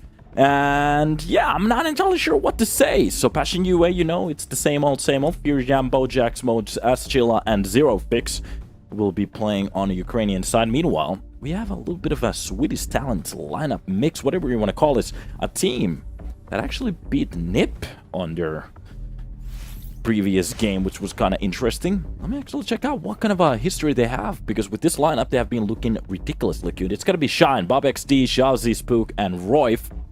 And just checking out their history in their couple of games from the past with a blast. They did win Young Ninjas 2-0. That's going to be Endpoint. 9 has been crumbled. They've played against so many teams and doing so well previously and winning a couple of good tournaments as well. Playing well against Revenant. It's kind of cool to see that as well. So, you can actually see the map video at the moment. It's going to be Anubis Ancient at the start, and if we need it, it's going to be Mirage. Mirage was a little bit of a funky map there for Passion UA on that previous game. Copenhagen Wolves, I think they won 13-4 or something like that. Something ridiculous. It started off well, but after that, it was just a little bit of a spiral down below. But yeah, let's see what they can actually do. There's a little bit of a potential here, looking at the maps. Anubis is one of those which keeps getting played on our tournament. One of the most played maps so far, in my opinion. After that, it's going to be Ancient. And yeah, like I said, if we hop into Mirage, anything is possible. It's a 71% map for Johnny Speeds. For Passion UA, I think it was 58. So it's a very good map for them, all in all. Considering the last play didn't really go their way, it doesn't really matter. So, here we go. Here we go. A little bit of a boost here. Quick play towards that A side. Johnny Speeds, well, with the speed that they are gaining at the moment. A quick push that seems to work into the smoke. Zilla actually finds a very nice kill. That's going to be Shazzy to at least get the trade. On top of the platform, Royf comes out with a couple of kills behind the cake. And that's just going to be Chilla taken care of. And a very good round for the side of Johnny Speeds. Absolutely blasting them. That's going to be a triple kill for Zazie, ex-Apex player. And it's kind of a cool mix of a lineup in a way. Now the question is, when will there be an org to pick them up? To make this stick?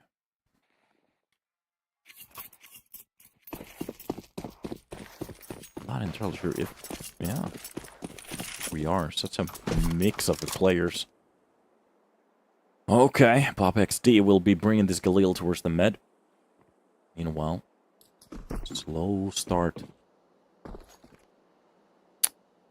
Passion UA, just with a deagle if they win this round. Jambo, well, he's gonna start this off with a bang. Tap to the face. And it seems like we're getting a little bit more awareness from the side of JS. They really don't want to taste that bullet again. One of the weapons being brought up, so it's not going to be caught off guard. A nice swing in towards that middle. Good spray control. Bob XD gets a couple of kills. That's going to be Royf with 3 at the end to shut it down. And JS. Another round on the board after losing their teammate. They read that push perfectly well. And technical pause directly at the start. Straight out of Compton.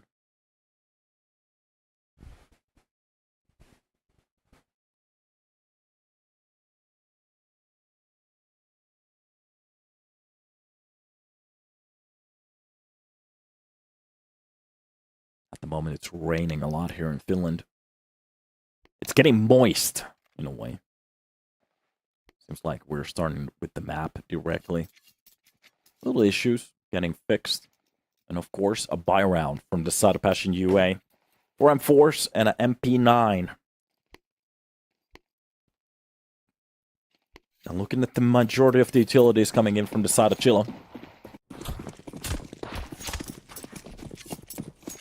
Now, what does the CT side want to do with it?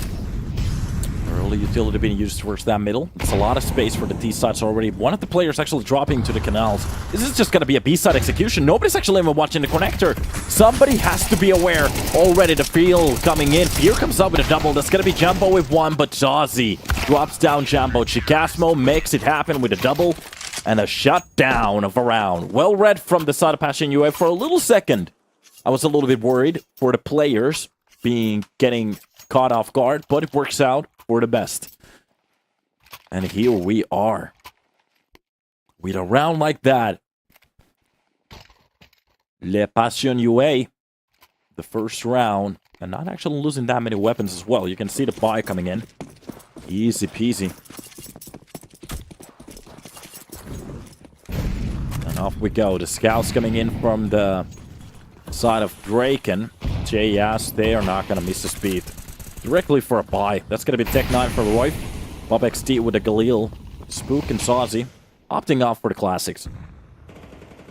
Meanwhile, a side stack. This is just going to be a explosion towards it. Everybody's just getting ready.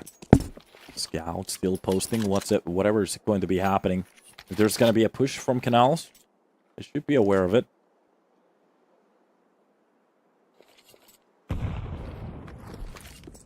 Nazi will be the one to lead. That's going to be the Molly behind the pillar. And a full swing already outside. That's going to be Chicasmo getting the first dink. Spook actually still alive with 1 HP. He's okay. Inside the smoke, the only thing he has to do is just sizzle with that AK. The sight being held off. That's got to be the scout drop for Spook for him to get a little bit more distance from the enemy. If he could actually tag a player, that could be enough. Meanwhile, Royf behind a cake. That's going to be Draken as well. To hold on for the full push, and from the broken wall they will be seeping in. Utility will be dropping down. Jambo gets a kill. That's gonna be the Tech 9 to launch in with a kill, but on top of the broken wall he gets a second one. That's gonna be the scout kill coming in from Spook, and a smoke on top of his side already, and a full A side hold coming in from the rest of the players. The trades coming left and right, but it's still working out for the side of JS, and Fear will be exploding with the bomb as the round goes the way of the Swedes. What a play! And a beautiful, beautiful, beautiful execution. Quick, sturdy, and it works out. That's the third round for them already. You can just see the money on the side of Passion UA. It just crumbles the economy for a couple of players. And this is usually where it gets a little bit interesting. Passion UA, they kind of have to figure out if they want to go for a full buy. Do they want to go for a half buy? Does some of the players actually want to buy rifles? What's going to happen? The best option here is just to go for those pistol armors, maybe. For some of the players, they can't really opt in for them.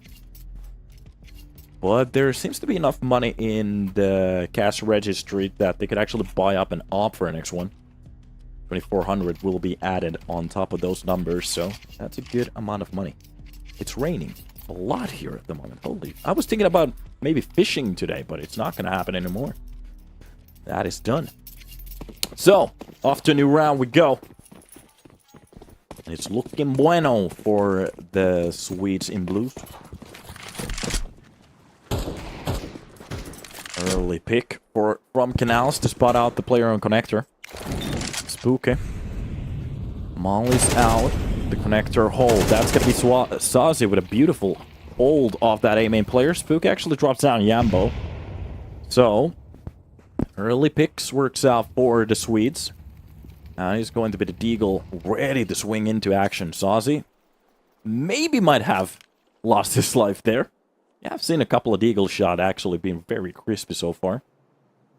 So, here we are. Closer in towards the middle. B-side control goes fully towards the side of JS. They're checking everything from the site. And this should be their fourth round already. Even with the bomb being so far away from the action, not a problem. The push coming in from middle, now the question is how many kills does Bob XD get? Yes, the first one, spray control works for the full triple. And that's a hat-trick for a man. Good. 4 on the board. And on Anubis, their own map pick, this is looking very insane at the moment. I'm actually a little bit interested on whatever happens on this map.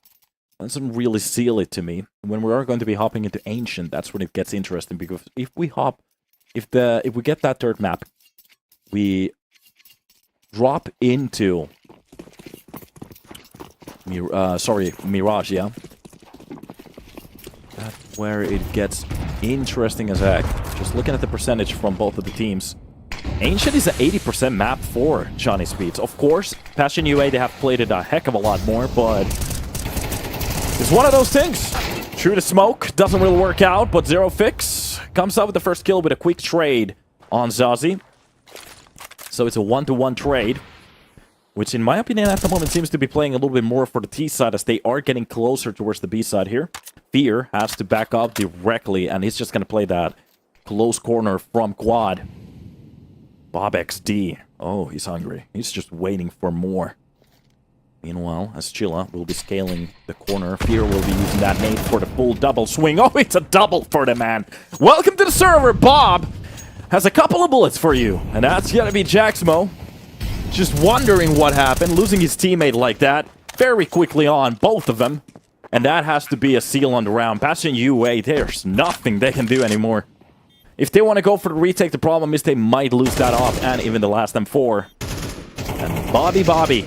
Oh, he's looking crispy at the moment, even fully blinded with that nade. Doesn't matter.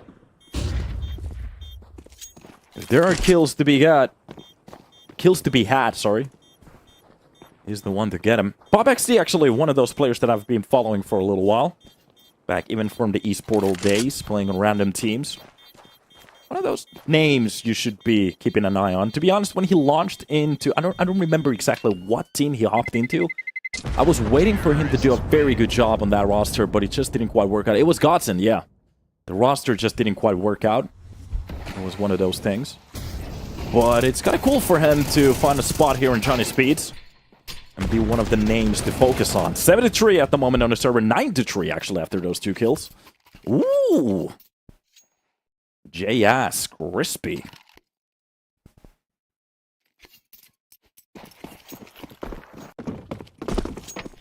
And off we go. A broken buy. Just looking at the weaponry at the moment. Nothing to scoff at.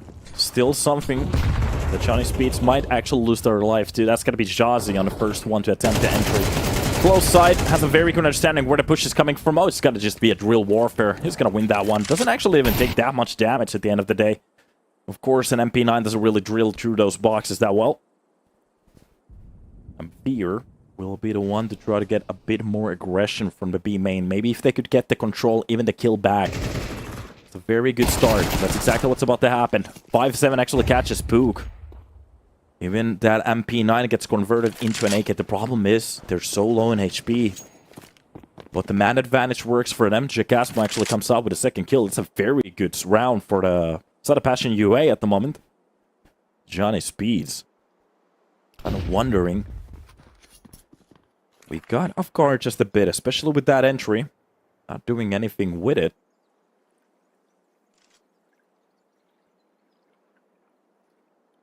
A harsh situation to be at. Somebody said Draken doesn't have a kill. To be honest, when they're leading this much, it's not that big of a deal. Especially with that one. The push is coming towards the A side. Draken from the back lines. And that's going to be the kill on to Zazie. Draken could actually drop down Jaxmo and get that planting. That's a beautiful shot off that op. Smoke towards the cameras. And a 1 versus 2, both of the players ridiculously low in HP, and he has the information. Oh, it's gonna be the Deagle play. And this is exactly what it doesn't matter that he didn't have the kill. It's the impact. That's what matters. Fear will be spotted out. That's the flash to push out Draken. He turns away from it. It's still a 1 versus 1.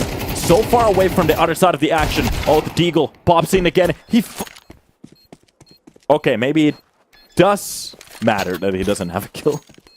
Because my argument was that it doesn't matter if you don't have any kills at the start of the game when your team is winning these rounds and you play from the backside with the op. Sometimes you just don't get a chance. But he definitely had a chance to kill Fear in many situations, but he missed the shot, so... Okay. Okay, sorry for that. Didn't quite play for my argument right there, but it happens, yeah. Oh god, that definitely could have been a very easy... To be honest, especially after getting the information of Fear. That could have been a very easy 1 versus 2 clutch for Draken, but he kind of fumbles the bag. That deserves a little bit of criticism, but it's okay. Johnny Speed still leading. Considering it's their own map pick, they're doing very well on the side of the T's. Losing a little bit of a questionable round in a way.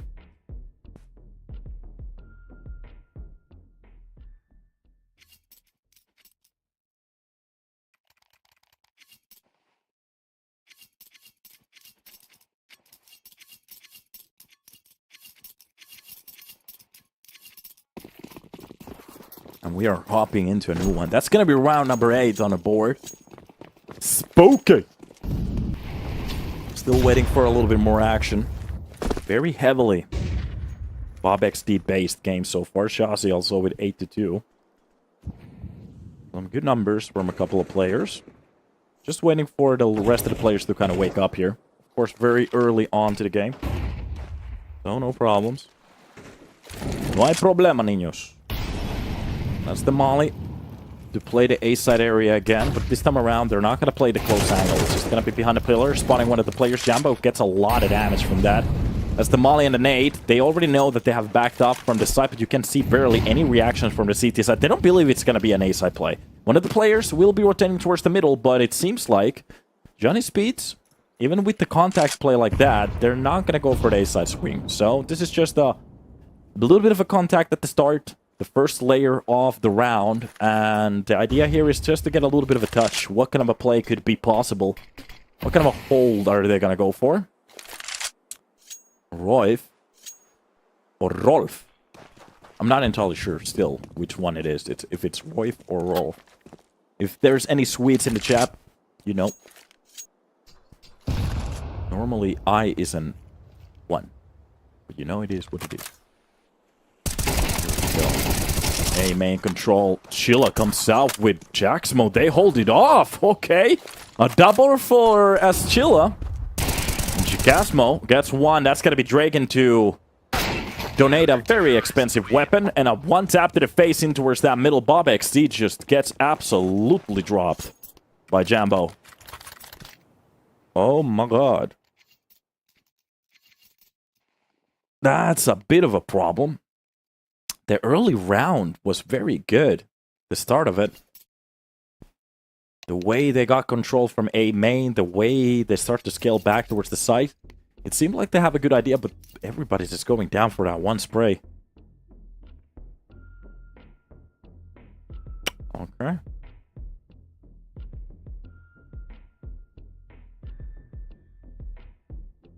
A bit of a bump on the road for Johnny Speeds.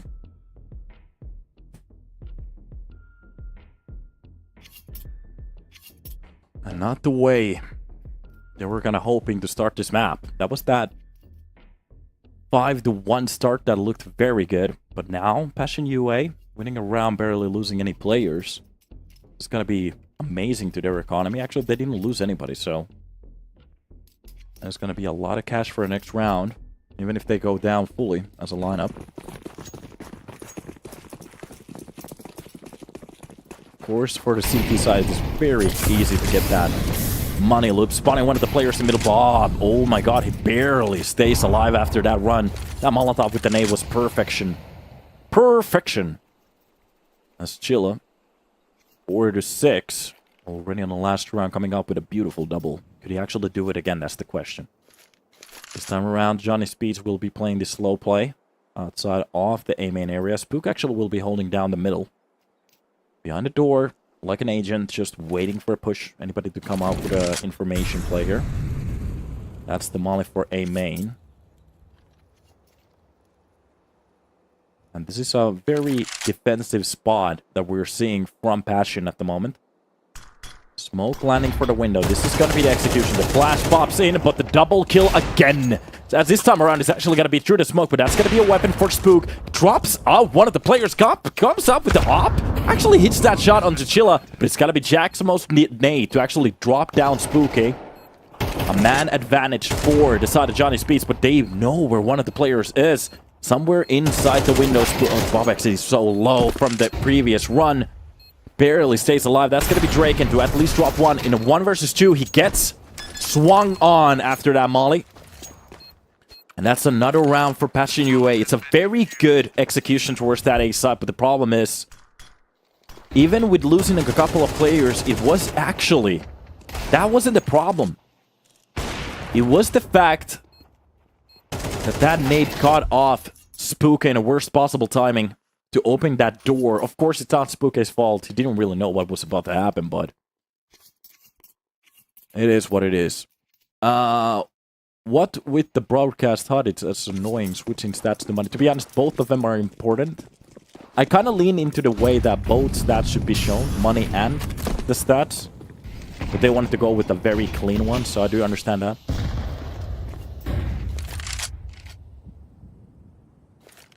That's common with a lot of casters. We don't make HUDs. What? We're just casters. Nice catch from Rolf. Fear gets a face full of it. That B-side extension didn't really work out this time around. From the smoke, trying to make sure nobody's going to be scaling the left side of that wall. Draken. Not quite having the best map so far, but there is still time to turn it around. This is the 10th round, of course. There's going to be a lot of players pushing in from the middle. Jacasmo spots the first, the second, and goes for the third, but Draken is going to be the one to shut him down. Off shot to his teammate. After that molly, it's a 3 versus 3, so it kind of stabilizes in a way.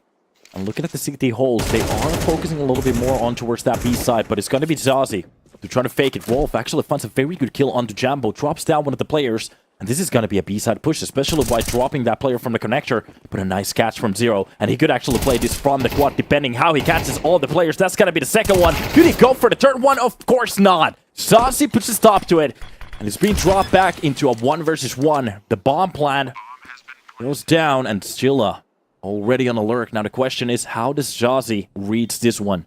Behind the smoke, inside of it at the moment. As Chilla, if he makes a step, that could be the round. Gets a little bit closer to that bomb on the other side of that smoke. Zazie will be just holding down the lines, and he should be walking in front of him any second. Now, oh my god, Zazie! He goes for the spray, but misses the bullet as Chilla clutches that impossible one-on-one. I have to say, the reason it's impossible, that was supposed to be a kill for the Swede. But a beautiful turn. How to turn the tables right there. A quick flick, a headshot, and it's done. Okay. Johnny Speeds. They have been tied.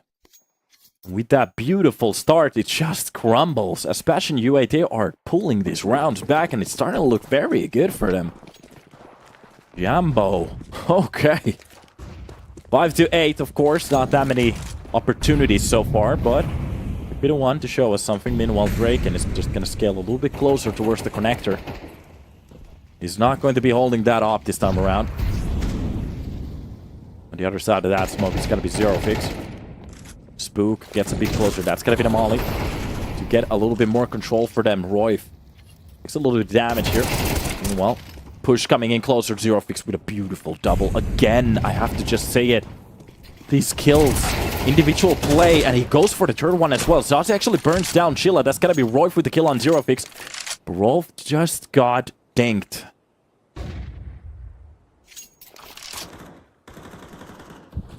Oh my god. Again. This time around, on this 3 versus 3, the problem is that they barely have any map control. No idea how the CT side is playing at the moment. Especially with the scale coming out, they already pushed out of the B main. So that's a lot of control for the B side play. They know they have the control, but oh, Chakasmo is being caught off with the back turns against him. They have no idea what kind of a play there is on towards the side, so it's all on the scout. The op trying to find a corner, but that's going to be Bob XM. I'm not entirely sure if he's heard the sound, but this is definitely going to be a retake. Fear pushing on from the back lines. Help his teammate. A main play. Turn around from that flash. Didn't quite work out. Jambo gets that quick shot. Sorry. It's going to be Bob XD to drop down Jambo. And Johnny. This could be around for them, especially when Fear seems to be backing away from this play. I'm looking at the money at the moment. It's not perfect. Figuring out the buy for the next one. It's going to be a little bit off. 3 players on the side of JS with 10 kills. Here, as an in-game leader from a very good rifler on Witchers. Looking to be leading this team into victory here. And to catch this first map could be a very good starting of that puzzle. I think they could actually be doing that. What is the play? How are they going to be gaining more rounds till the end? Just looking at the situation at the moment, they do have enough money for the buy. It's not perfect, but it's something. And by the way, guys, use the promo code EPL to get 10% and 50 cents at the start on key drop. There's a $450 giveaway. Barely anybody has joined it, so some people have a very good chance to winning it. Jumbo starts off the round with a nice kill on the Bob XD. One of the heavy players being dropped, and that's one of the 3. Jazzy will be the second one in line to try to get a patrol out of the A main, but that smoke pushes him out. So it is a pure 1 kill start for the side of Passion UA without any trades. Exactly what they were looking for. The smoke drops very deep inside the A main. And in between it, Jazzy will be looking for a little bit of a better spot. Oh god, Chilla just eats that situation easily. That's gonna be at least Draken with a kill on to Jumbo. First kill. The second one didn't quite pan out for the CT side. Spooka getting a little bit closer from Khan, spawning out one of the players from the quad. That's gonna be Zero Fix with a kill. Actually, he drops down. Fear comes up with a kill. And the full B side control, but this is just a fake. The bomb will be brought back in towards that A side with that much control. You have a very good chance of winning this round now. But we have seen crazier retakes so far. Already the push coming in from A main. That's going to be the flash from Fear. Let his teammate push in. The op shot misses from Drake, and that was a very good chance for them to just win the round outright. But he misses the shot. The push coming in from Fear at the moment. Second shot that misses from Drake and Rolf. At least he gets a kill here to try to pick up the round. He spots the bomb, but Draken on that search finds Fear. And that will be Passion UA. Only with 5 rounds in a row. Sorry, actually, 1 round was in between. My bad.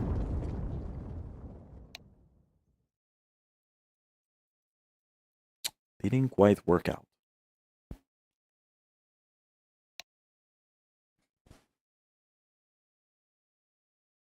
I'm not entirely sure for who this plays, especially with Passion UA. 5 rounds could be enough.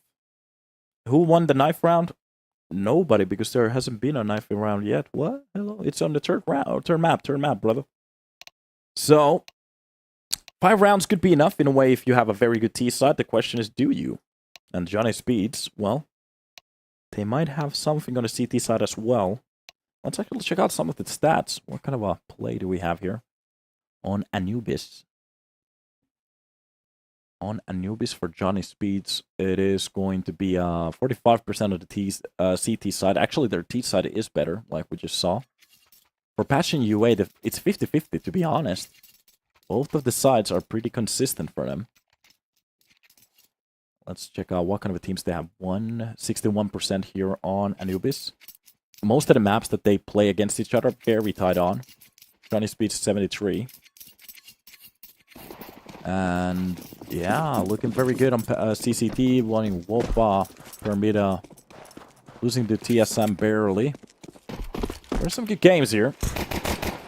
Blocks from the canals already. Starting to pick up the round. Looking at this, Zerofix will be pushing in with Chilla. Spawning one at the heads. Very nice catch at the start. That's going to be the second one. Oh my god, they're opening the whole side. Everybody dies. This is going to be the 2 players. Jacksmo gets 1-0, comes out with a triple. And Passion UA, very early on, they could actually be winning their pistol round before it almost even starts.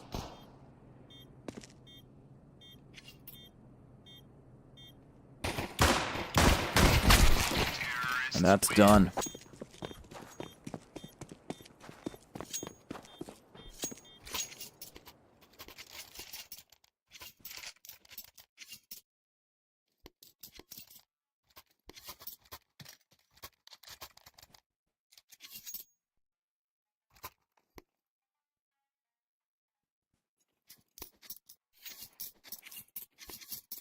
Awkward situation, just a round away from a tie.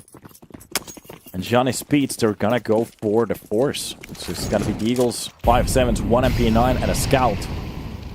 And looking at Draken's performance so far on this map, I quite can't just believe to see anything great from a scout. Very good kill from Chazzy to drop out the first player.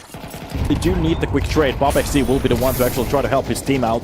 And gets into that box. Sprays with the 5-7 and gets a kill. Fear goes down. That's a couple of kills directly at the start. Johnny Speeds looking in to win this round. Draken through the wall. Actually, in between the doors. A very nice catch on the Chekasmo. And Bastion UA, it all goes a bit sideways when they try to push in towards that middle. JS showing the capabilities on the CT sides. And this could have been a very good start for Bastion UA, but an 8 would be posted on towards the wall in about a second. They have to be careful of the push behind. If they could actually catch one of the players on that boost. But neither of the players are going to even peek towards canals. They have no idea. They have absolutely no idea what's happening here. They might think that this is a deep A-main play, which actually gives them a lot of time to set up for the plant. The only thing they have to do is plant the bomb right now, because already there's a push. It's taking way too long for Passion UA. Oh my god, you need to get that bomb down on the floor. Look at that, Spook is already very close towards the rotation, and Scylla can hear the full run coming in. That is going to be the backup towards the first kill comes out for Chilla. At least he gets that. The temple hold coming in from his other teammate, but a nice catch from Draken to get that one-to-one trade. A catch from Zero Fix, a molly on top of the smokes, but it doesn't work out. I'm not entirely sure what he was hoping to happen there. At least the Molotov drops one of the players, but it's going to be a full defuse. Passion UA, a couple of mistakes on this round. A couple of very big mistakes on this round. It took way too long for them to get that bomb down. The problem is the longer it takes that bomb to be put down, the less time you actually have to go to those after plant positions. And it puts more pressure on your other teammate to actually get those kills from the CT spawn. And that just quite didn't work out.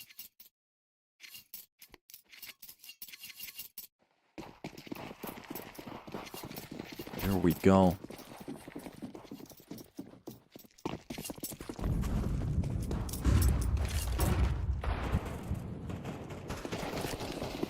Early. Gonna be a kill from Spook, eh? Jambo gets one. A round that's been won in a... Okay, welcome to the server, I guess. Drake and just gets a face full of 50 cals. That's not gonna be fun. They open up the smoke to try to catch one of the kills. Passion UA's players are a little bit low in HP. Meanwhile, Johnny Speed, they are one man down. Bit of work to be done. Bob XC with a beautiful double kill. Drops down Fear and Sheila from middle. Jambo gets one back to bring it back to 2 versus 2. This is actually still doable. But it's the HP that keeps bothering me. This is a round without armor. I just want you guys to understand that. Bobby. From the backside, Chazzy has the control of the side, but it's gonna be Jambo to actually win that fight. Okay. Bob kind of has to get a 4K on this round to win it.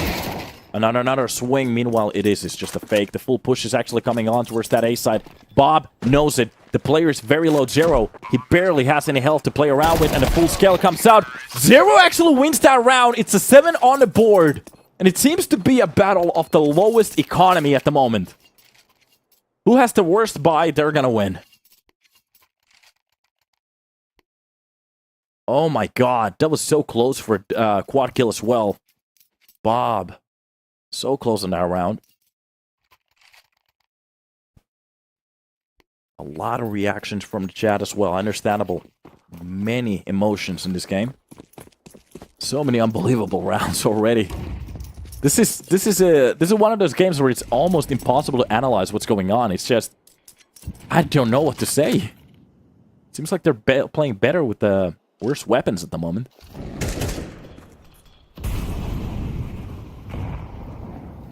So, getting a bit closer towards those double doors again. Before the earlier round, they had a couple of problems right in this spot, especially against a buy just like this.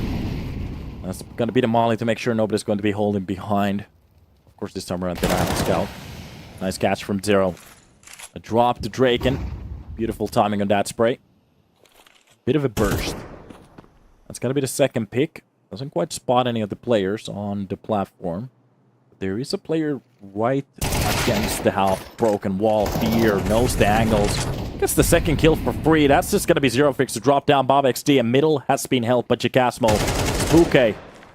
Yeah, that's not going to be a good time for you, brother. Rolf left alone with only the Deagle to try and find a kill here. Catches actually one. Drops down Jacasmo. That's a weapon on the floor, but they are already covering it. A push coming in from the CT spawn. He could actually get a second kill if he manages to get this well. No, Zero. He's just woken up. Okay, the man is just posting numbers at the moment on the server. 19 kills, 11 deaths. And that's a triple kill on this round as well. We have been seeing quite a couple of multi-kills from him.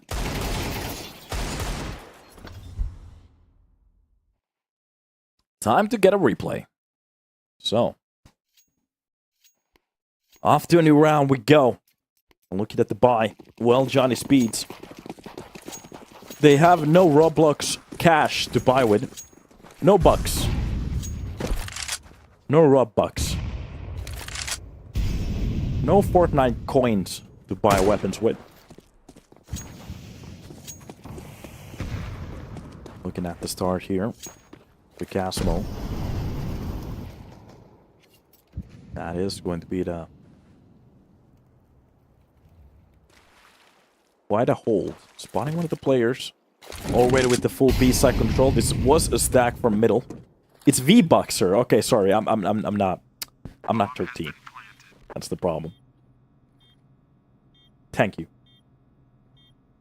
So, pushing in from middle. And Chilla will be just holding it down.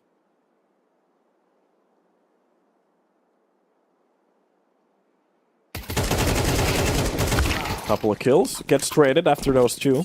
That's a weapon for the side of Johnny Speeds.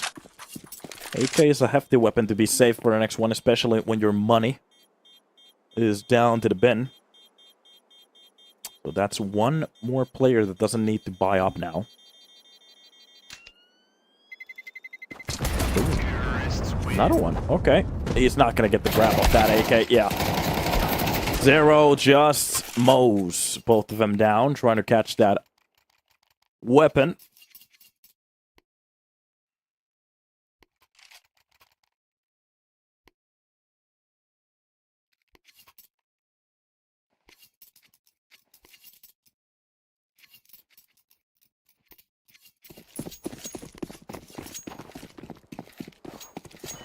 And off we go. Utility will be sent. That is the uphold from Canals. Yambo. Has an eye towards the con. Molotov will be used towards the Canals here. Zero Fix. Just wondering. What could he be doing?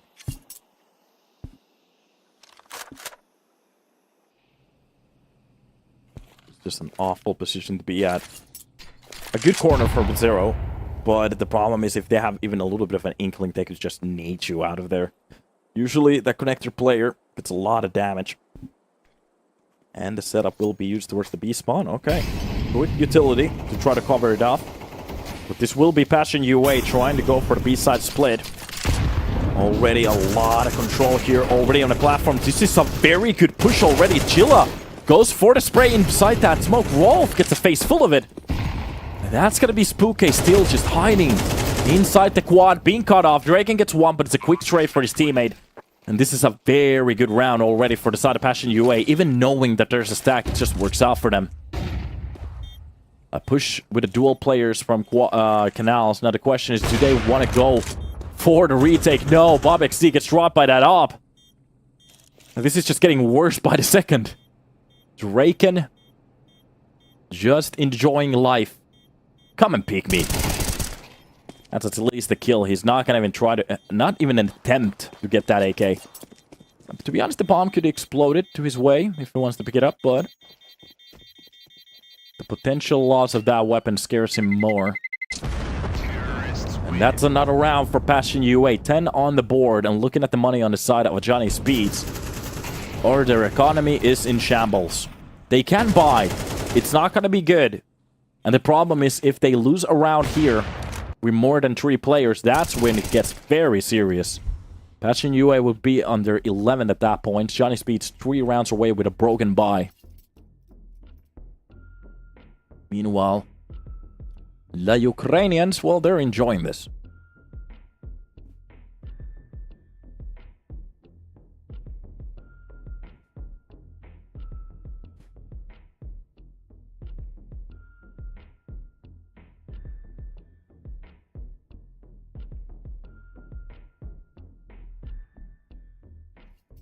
This is a funny spot to be in.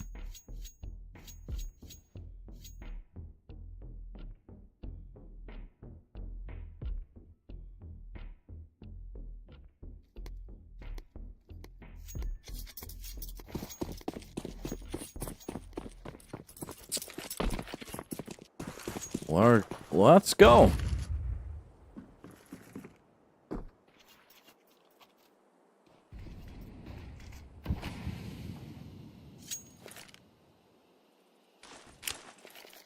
That's gonna be the early nade. Make sure nobody's holding the left side of that smoke. Oh, a lot of damage being taken through it. Fear gets away from that situation. Takes a lot of damage from it, though. Jossie has a very interesting view model at the moment. Reminds me of the 1-6 days. Actually, it's a little bit more to the right, to be honest. A little bit lower, more to the right. And it's kind of cool in a way to see the setups from different players. That's a good add-on from Valve.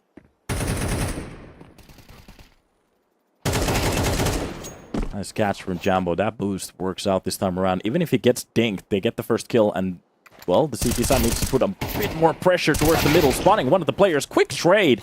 Draken tries to go a little bit for more, and it just doesn't quite work out.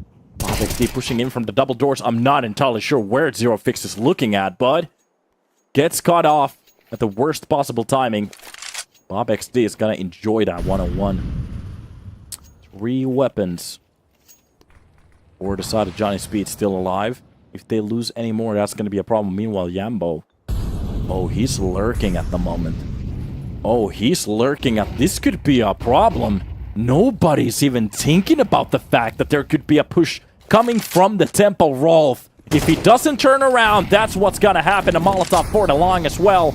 And Yambo has a lot of control. Chikasmo drops a player from the con. How does Johnny Speed give a round like this away? Well, by not having anybody looking at middle. Oh, my lamp just... Well, that went to shit. Fuck. Give me a second, boys.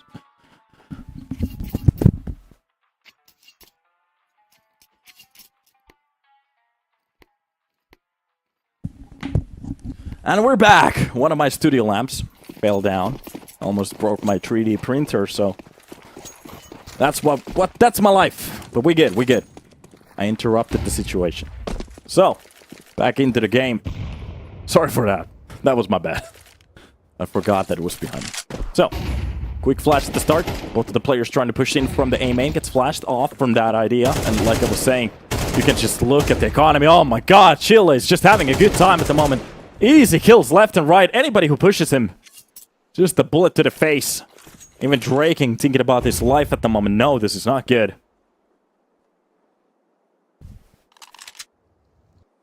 From middle spook. Eagle shots. Not really ringing. Fear will be the one to drop down the looks of Rolf. That is Spook. Dropping into canals. Trying to go against Spook 8, but nothing seems to be working. Passion. Not only are they winning a round again, they're looking very good while they're doing it. And like I was saying, just look at the economy on the side of Johnny Speeds. With the loss bonus that they have, they can actually buy, but the problem is, to get a loss bonus like that, you have to lose a lot of rounds in a row. So it's going to be a full buy from them. But if that's the bonus, the best thing so far for you is that you have lost so many rounds in a row that you can actually finally fully buy. I'm not entirely sure if that's a good thing.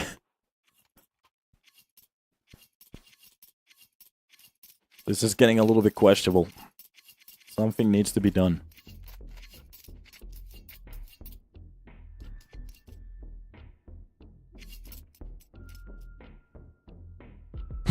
Poverty casters. Okay. Don't be mean. Bashing you away with a timeout. Perfect time to take it. Knowing that they have the lead so far. Maybe they're just considering the fact that there might be a push coming in from the side of Johnny Speeds. Do they want to go for a quick play? Do they want to go aggressively at the start?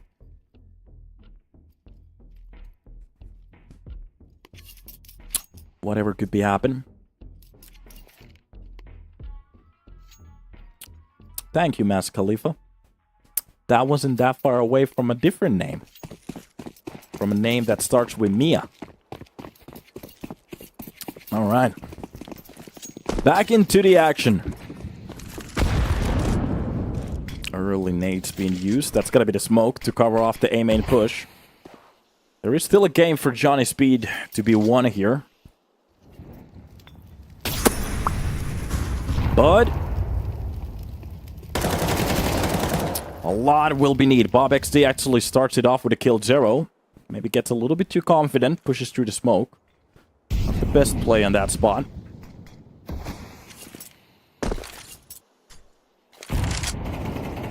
Wait a minute, I misspoke. I meant Wiz as well. That was my bad. Who is Mia Khalifa? I have no idea. Yeah. Middle hold from Jambo. Anybody who wants to go for the more information on the side of Johnny Speeds, to be honest, with that first kill, that defending kill, there's no reason to scout for more kills here. They have the man advantage now, they just have to play it around. Meanwhile, on the side of the Ukrainians, they have to figure out a push. Still holding down that middle. Anybody who wants to go for it, they're gonna have a good time. Chilla will be the first one to attempt this. And catching one of the players in between Drake and drops one. He's actually getting close to that 1 KD. Okay, in a way. From the platform. Has to be careful with the drop. Nice execution. And maybe the too tactical gameplay here for the side Passion UA doesn't quite work out. Trying to be a little bit more silent, a little bit more methodical. Throws the spanner into the mix. Sometimes you just want to be simple. Not the player, the style. Especially knowing that the heat is on them.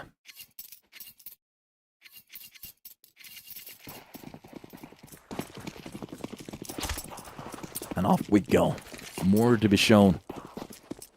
That is going to be another round for Johnny Speed finally. 9 on the board, 3 rounds away. Now we're thinking about a little bit of a... maybe a comeback on the air. Maybe I just sold it as a caster. Whatever is the script. We'll be seeing in about a second. Fear takes a little bit of that nade. That's going to be 29 points of damage for him. Nice kill for Rolf. Through the smoke actually drops down Fear. Fear has been caught off quite a couple of times inside those smokes. Not quite sure what the mistake is, or if it's just bad timing. Molotov being dropped in for 0 picks. Nice trade coming in. Actually, a nice kill on the Chilla in a way. He's still on top of those Molotovs. Puke has to get away from that angle. He's being burned off so hard. Seraphix actually gets the control again, but it's going to be Spooky. Not really quite understanding where the hold is coming from. Another great kill, but the problem is Seraphix grabs his knife for some reason behind the platform. Jack Asmo brings it back to the 2 versus 2. Finally, they get the side control, but the problem is Johnny Speed's player so far away from the side for this retake, and Draken has just been smoked out with a Molotov towards the canals as well. Bob XD quite can't get it so close to make an impact. That's got to be the second Molotov as well. Passion. This is the best looking round for them to shut it right here, right now.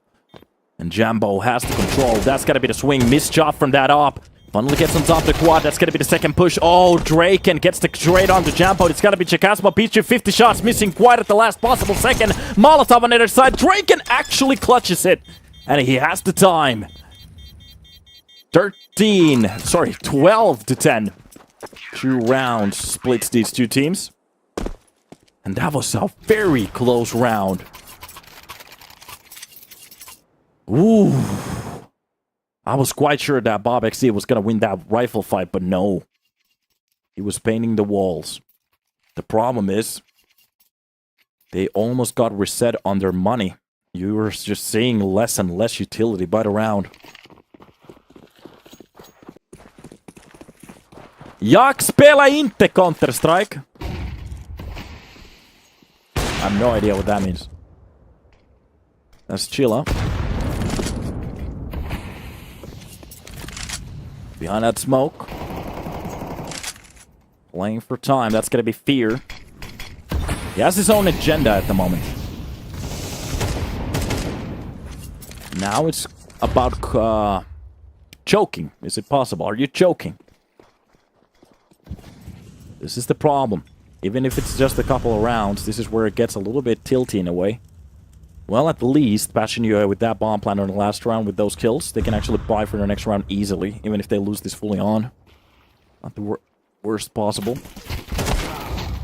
Perfect timing for Bob XD to go for that swing.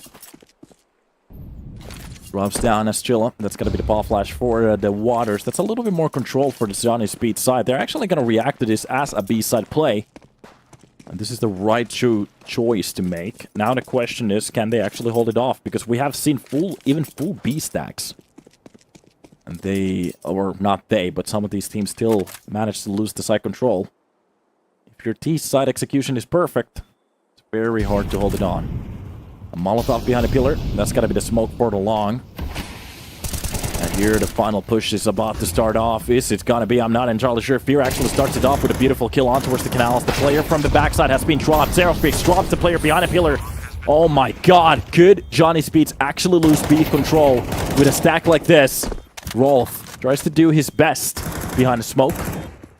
And in between that little timing, he actually gets a double kill. That's going to be a good way to bring it back, but it's got to be the Opper to get the crap on the roll. A beautiful kill for Zerofix. He gets the double at the end. It is done. And I have to say, Passion UA looking ridiculously good here on Anubis. And we are going to be hopping into their own map pick, which will be happening on Ancient. And I have to say, guys, that's going to be a little bit of a show. Could Johnny Speeds actually pull it back, even with better percentage on these maps?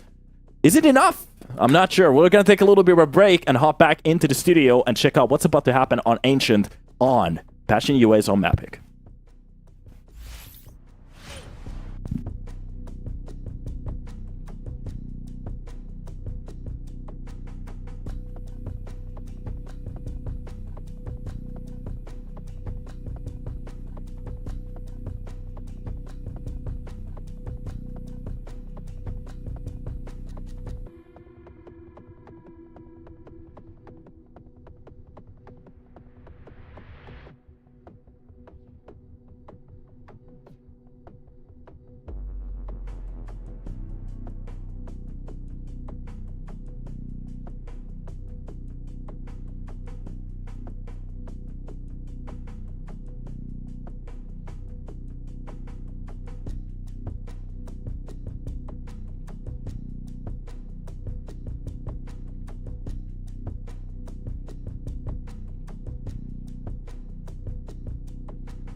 Hello, back into the game.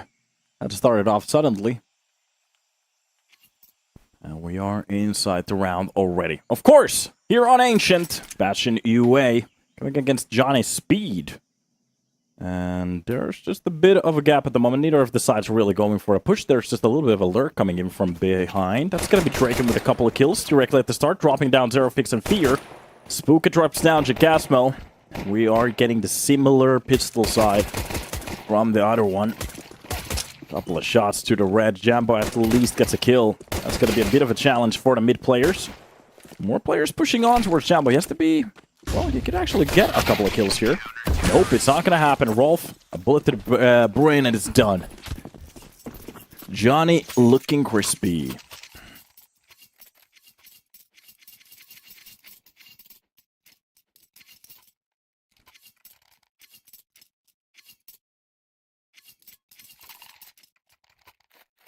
Here we go. Off the new one. Did the dude flash himself? Maybe a little bit. Sometimes it happens. And here we go. Off the new round. Nade's being dropped. That's going to be Bob XD to try to take on the full push here. That's going to be the first kill. Of course, just Glocks, nothing else. That's going to be Zero Fix at least with a kill. Spooky from the long range of the lane here. Drops down Zero. And yeah, Jambo. It's just the pistol. He has the bomb. Nobody's actually covering on to... nobody's covering the A side. But they're finally starting to step in. Jambo, the only thing he has to get is just a kill with the Glock. We'll see what's about to happen. He's playing a little bit time here. He tried to sell the fake, but they have such deep control from every single angle at the moment, so this is not really working for anybody else except for him. And this will be just a couple of 30 minutes. Of course, thinking about the start on Anubis. Which started off with a bang.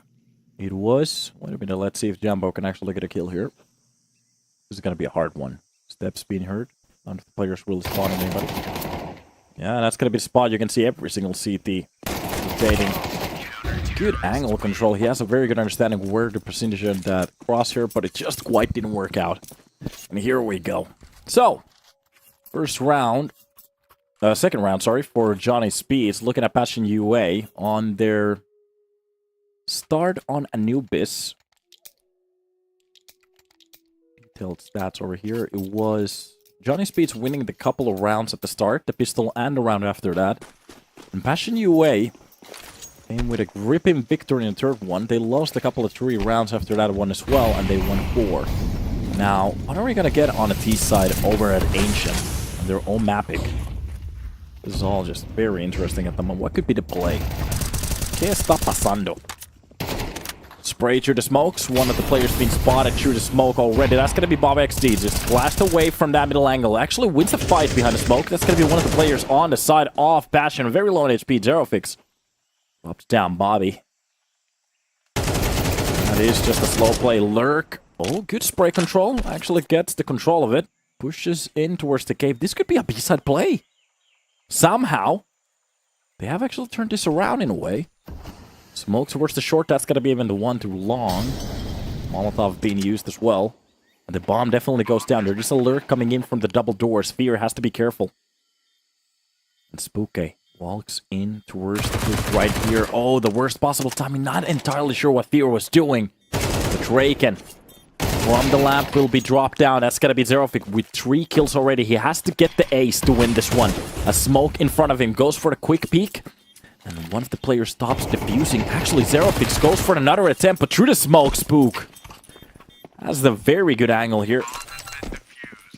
Bastion still not around on the board. Johnny Speed's looking a little bit better here in Ancient. Of course, this is just the start. Zero. Oh, he's dialed in this game.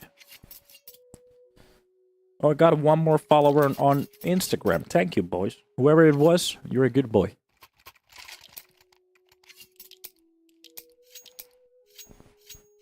Another buy off the base of that plant.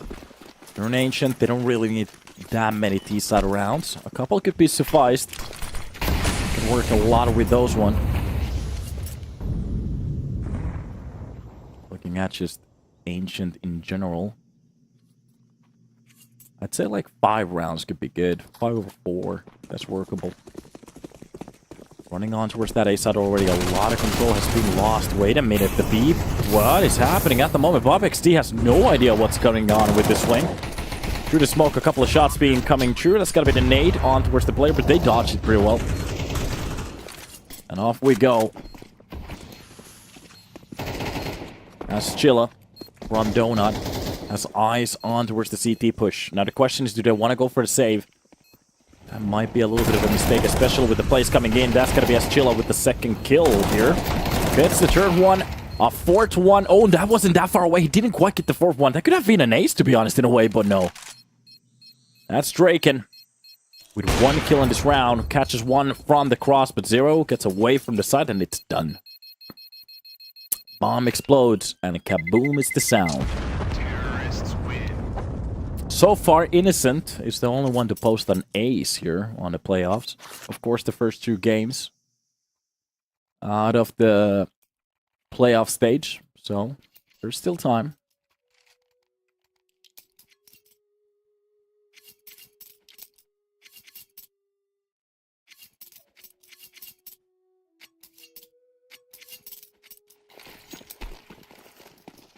The T side steps into the game again. That's the molly for the lane. Anybody who wants to go for the quick plays. Find a face full of it. Nice catch. Oh, he doesn't quite get the kill. That's Sawzy still alive. That's a very good placed flash. BobXD behind the smoke gets the first kill. A double push coming out. Oh, this is a sloppy work from the side of Passion UA at the moment. That Molotov actually pushes out one of the players, so they do bring it back to 3 versus 3. The problem is Spooky already pushed in towards the double doors. He has control of the bomb. He knows. They've dropped it. This is a lot of information for them, but there could be a timing on Fear. If Fear holds on to the lane angle, but no, Jambo. Already been dropped. That's Fear. Kinda doing a lackluster of a job at the moment. A flash towards the lane, and Fear on the other side of that box. Spooky has no idea where he's holding from. Another kill. A double for Fear. He comes out very good on this round, finally. A couple of mistimed situations, but it works out for the side of Passion UA. Fear is very low in HP. Chicasmo should be the one to try to do the work over here. Draken, only with an op. Hits the first shot. Rotates back towards the lamp. That's going to be the push on towards the side. Molotov for the for the cave. And the bomb will be going down. And the question is, does Chicasmo read the push? Draken already on alert. The only thing he has to be focused on is on towards the lane, towards the pit off this site. Chicasmo. Timing. The bomb has been pretty much planted for him. This is just a smoke for the short. Timing is perfect. A triple kill for the man, and it's done. Second round on the board on the guns. Passion UA looking a little bit better. Johnny Speed. Not that much money to play around with. It's getting a bit serious.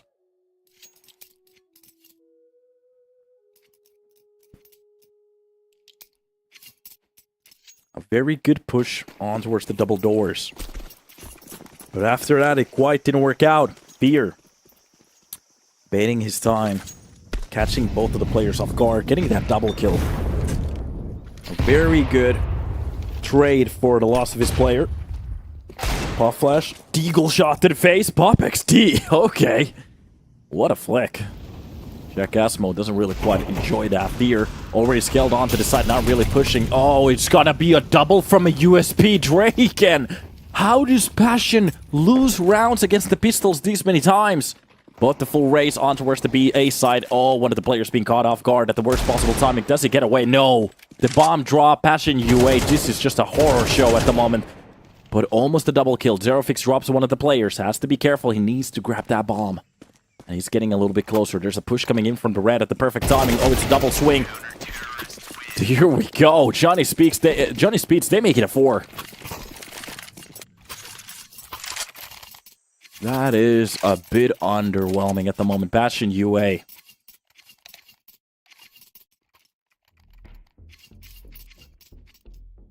Time out. A time to talk about the mistakes of the previous round. How do they lose for an USP? Of course, okay, Bob XD's pick from Lamp Room was on point. It's the fact that nobody actually checked the little cubby. The little dark spot, the little corner on B side, which always has a player when you don't check it. And for Draken to get a double kill with a USP from that spot is just insane. Absolutely blows my mind. Because there is a way to scale up from the pit that you actually put a player onto the wall just to watch that corner. Meanwhile, your teammate can actually take the pick on towards either long or short. And from the same wall, they can actually react to the player behind that pillar if they push from the left side. So, that's a bit underwhelming. Molotov being used at the start. That's going to be one of the players burning down. Fear barely given alive at the moment. Has middle control. And that's a good reaction from Savzi. Dropping down one of the players. And from the cross Draken. Well, he's not going to hit a shot. At least he's going to look cute while he does it. Finally, that's a shot. Took a little while. I'm not bullying him, but he knows.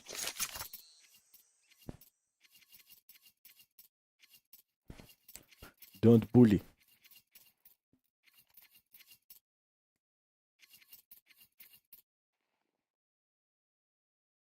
And off we go for more.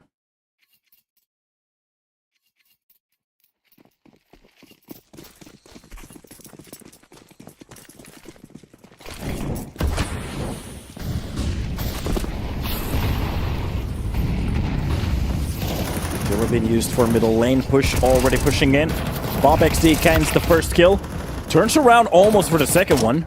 Oh, this is a little bit sloppy from the side of Passion UA at the moment, even behind the smoke. Spooky. Birds pushes at the perfect timing. Sheila gets taken down. That is going to be a couple of shots. What a shot from Draken. Draken actually is known for this. To hit ridiculous shots, but miss the easy ones. I'm not entirely sure how that works. Spook behind the smoke, just waiting for that push to come in. This is going to be zero fix. Going to at least get a kill with the smoke. Oh, sorry, the shadow. Sells the player's position. And this is just an upsetting T-side from Passion UA. This is their own map pick. Couple of issues here.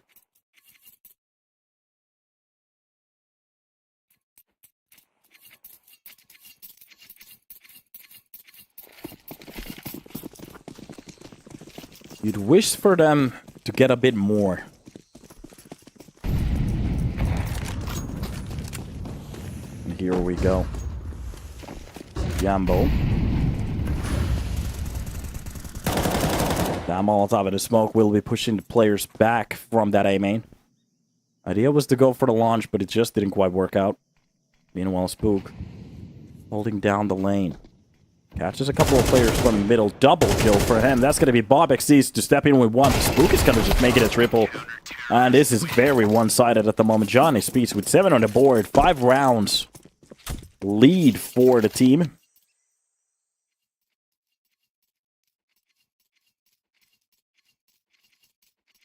A hard time for Passion UA and another tactical pause as well. They need to have a conversation on what's happening between these rounds. What's going down? What's actually failing on this attempt? I don't have any idea what day it is at the moment. Maybe no, it's actually Tuesday. Okay, Thursday. Yeah. Well, it is what it is.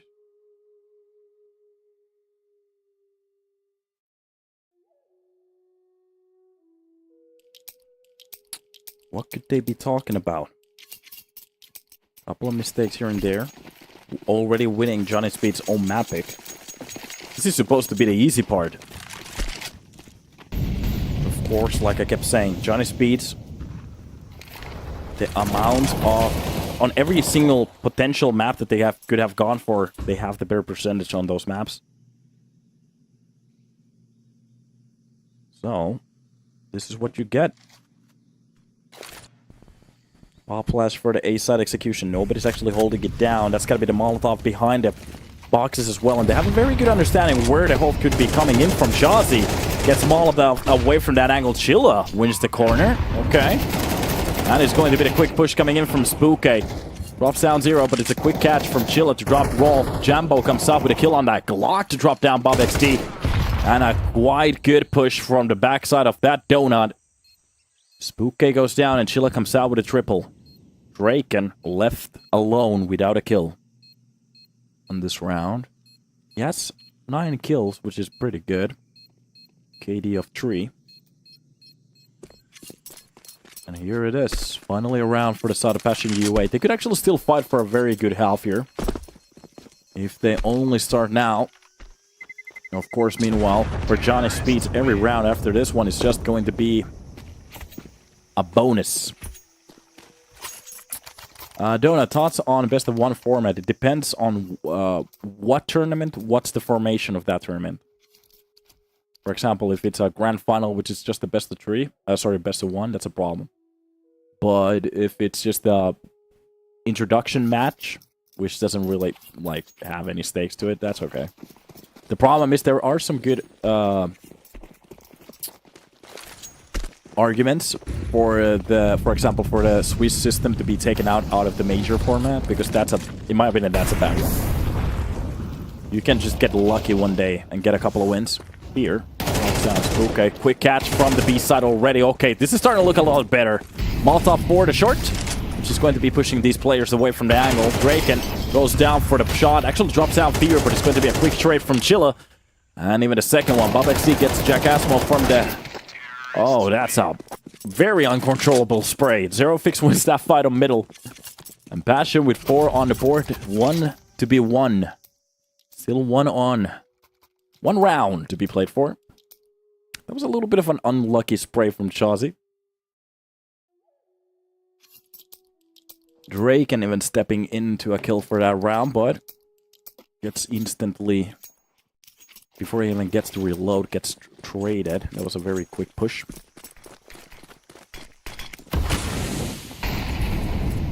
Here we go. Utility being used as the Molotov for the push, but the T's are going to be a little bit close. This is how many times in a row Bob XD actually opens up the lane kill. Fear goes down again. Zero Fix at the least gets the quick trade. That's a 1-to-1. From the jump on towards the lane, one of the players gets just played out. Spooky on a fadeaway of that spray. Drops down Jambo with the last possible bullet. The bomb will be dropped in towards that middle. They can pick it up. That's exactly what's about to happen. I think they got the information out of it as well. Roll posting that nobody's going to be pushing in from the pit. But this is still doable for the side of Passion UA. If they get a clean entry, that's all they need. Spawning one of the players. There's a player on towards the corner and behind the pillar. He spots one. His teammate pushes in front of him. Oh, the worst possible timing for that execution. Oh, no. Sometimes it happens. Well, it is what it is. 8-4. Good halves in the chat. And off we go for another one. Genie Speeds looking very good here on their amount of CT rounds that they've gained. Now the question is, do they have a T side? They looked pretty good on Anubis for a couple of rounds. So the question is, on the T side, are these teams better? Are they better? Or are they worse?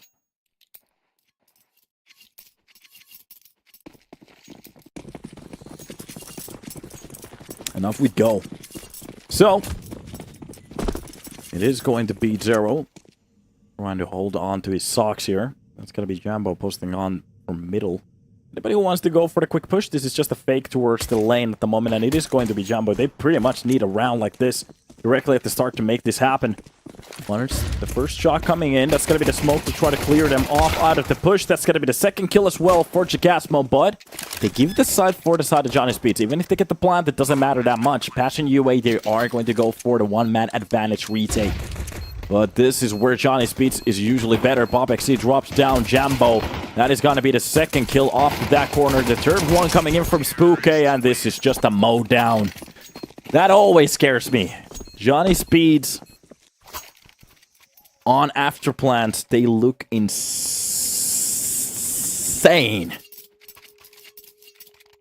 That's a lot of asses.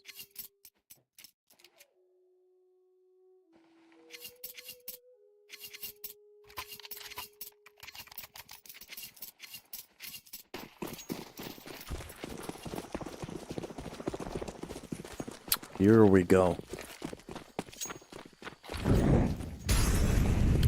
Molotov at the start. Lane utility being used.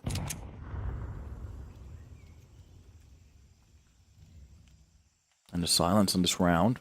Of course, it is just going to be basic pistols, nothing else. A couple of shots coming in from Chikasma, dropping down Bob XD. A face full of bullets is not gonna feel good.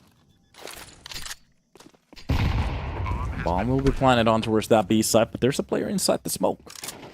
Wants to go for a play here. He's being caught off. Jack Asmo barely gets alive, so it's gonna be Rolf to find him.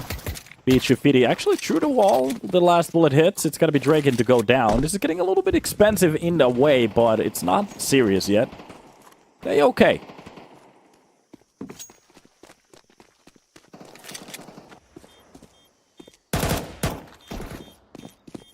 Here we go.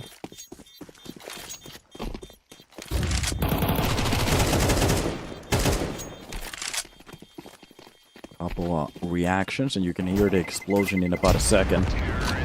Kaboom. That's a kill for Rolf as well. They make it expensive, at least. If you're gonna make it expensive, make it a Chrysler, I guess.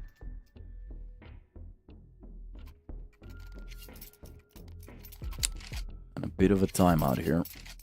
Again, they need to talk about the strats. What could be the play? What could be the way to get into this game? Didn't start off with a bang, which they could have been waiting or hoping for in a way. Think about the fact if they wanted to get back into this game, well, this was not the way to go about it. Johnny Speeds with a few rounds here at the start already, which gives them even less of a chance to make mistakes.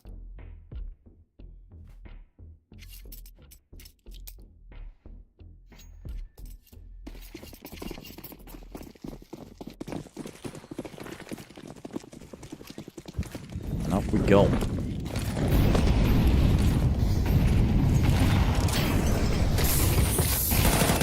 That is going to be a nice kill from Fear at the start of the round.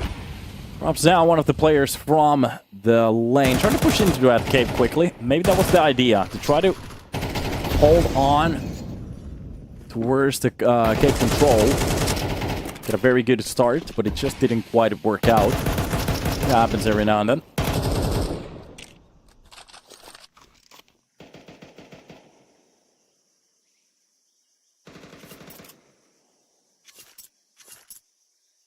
Here we are.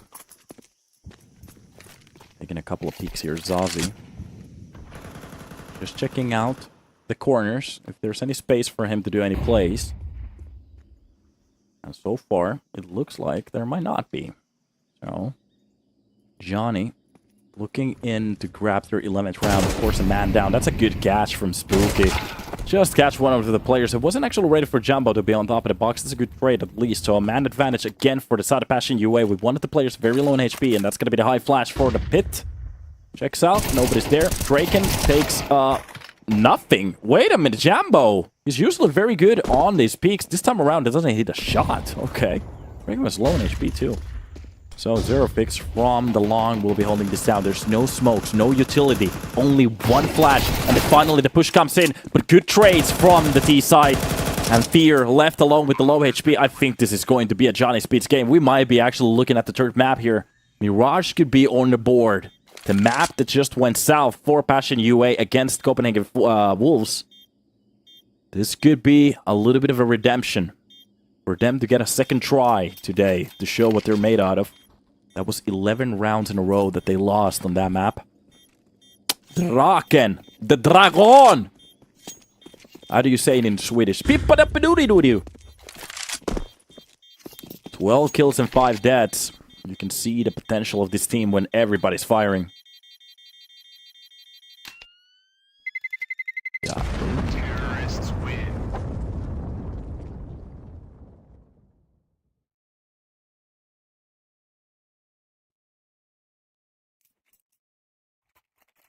And off we go.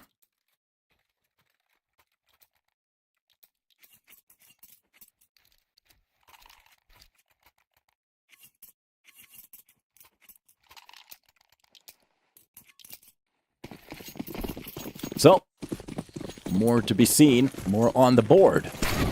And now it's getting a little bit questionable, more serious. The potential to lose a round is getting worse and worse. Run the smoke. Oh, Bob. What the fuck? Oh my god, he comes out with a double? That's not even supposed to happen, but of course, Bob XD with a beautiful double kill opens it up. Spook even through the smoke. This is just getting ridiculous. The third kill. Oh my god. This is not even a round. This is them playing 4-dimensional chess at this point, because they killed them in the past and the future and even through the smokes. Welcome to the server, Passion UA. This is your map pick. Enjoy it.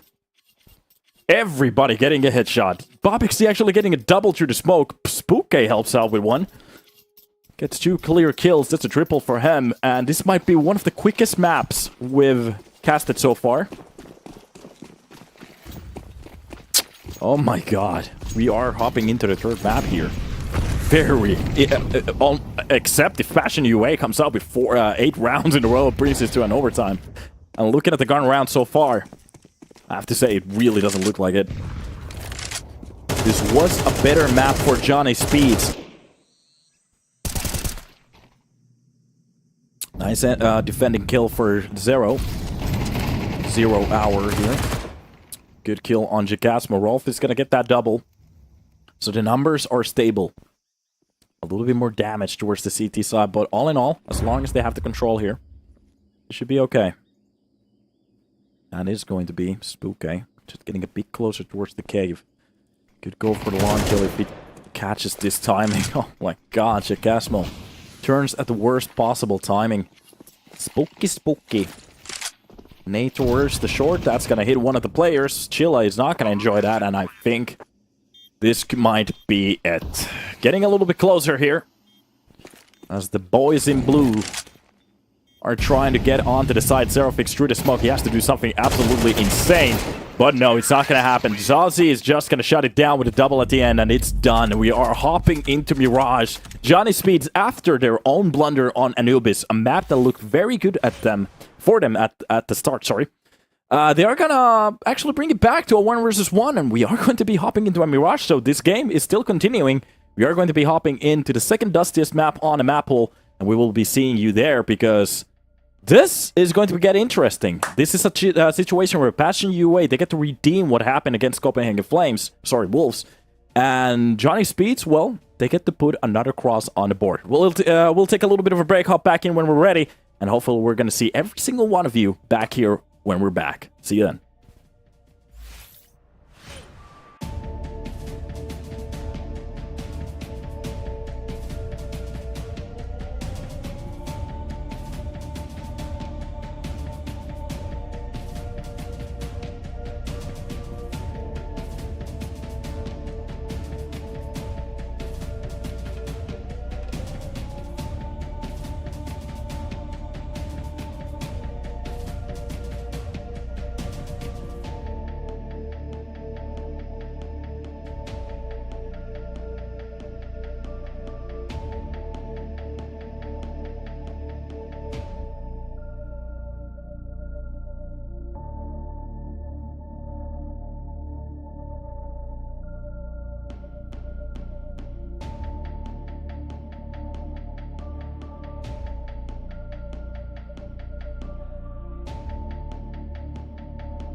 So what's up and welcome back to the stream. Hopefully you guys had a good wait as we are going to be hopping onto the third map. This is going to be the way to either continue the upper bracket or fall. Ooh. No está bueno. Dragon taking damage from his own team directly at the start here on a knife round. That's not a good way to start the third map, but it's going to be happening in about a second. But it's going to be Mirage. And we get a couple of stacks here. That's going to be Jacasmo with a kill. Spooky and Bob XD, they do get the replies, but they actually might win this knife. No, it's way too done for them. Fashion UA getting to change or decide their size, where they want to start as.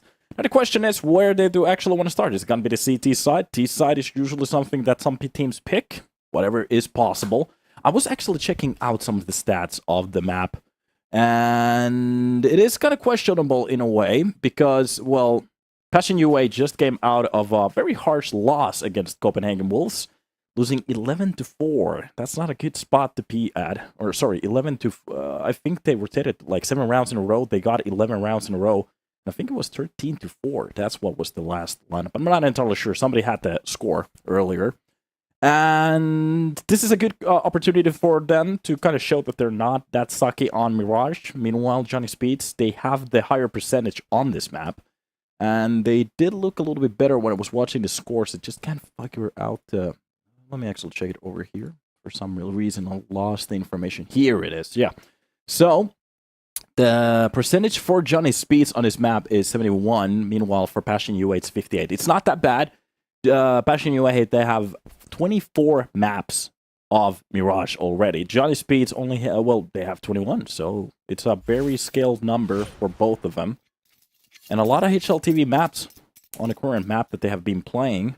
So, these best of 3 choices so far on the maps, not that bad. We have been getting a very good show. Of course, on Ancient, their own map pick, it kind of went tits up. But this time around, Johnny Speeds, they will be starting on the T side, and Passion UA chose the CT start directly here. The USB is finally starting to... Wait a minute, Rolf actually comes out with a kill. Zero Fix gets dropped. That's going to be Chilla with the trade at least to keep that number stable. And the round stagnates. Nothing really happens after that first contact. Gets a little bit silent. Now on to the factor. How they want to play this from now on. Is it going to be another attempt towards the same site?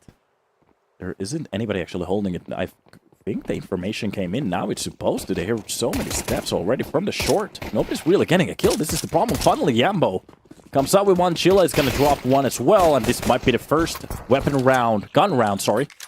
For the side of Passion UA. It's a 1 versus 2 Zazie. What a quick headshot. That's a beautiful one. Makes it a 1 versus 1. Is this actually possible? Is this doable for Johnny? Actually bring it back, Shazi. Only needs to find Fear. After peeking on towards that B apps, he should have the information. Fear has no idea where this play is coming from. And a quick play. This time around, Passion UA will be winning the first pistol round to step into this match. Now let's see if they can actually keep it up. Somebody bet their whole house on Speeds.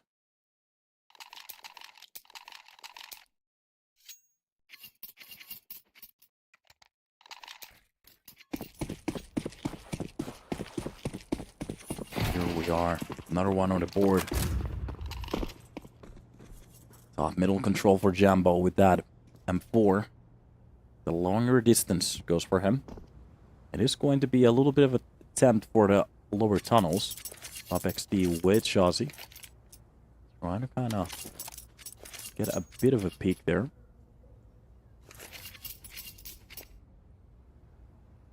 It's a silent start for both of the teams. Neither one really going for any control plays. Wanting to lose the weapons at the start or lose a player. This is a force buy from Johnny Speeds. They didn't get the bomb down.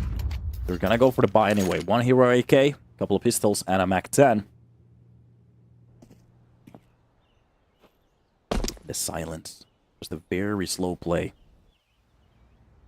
An attempt will be seen in about a second here.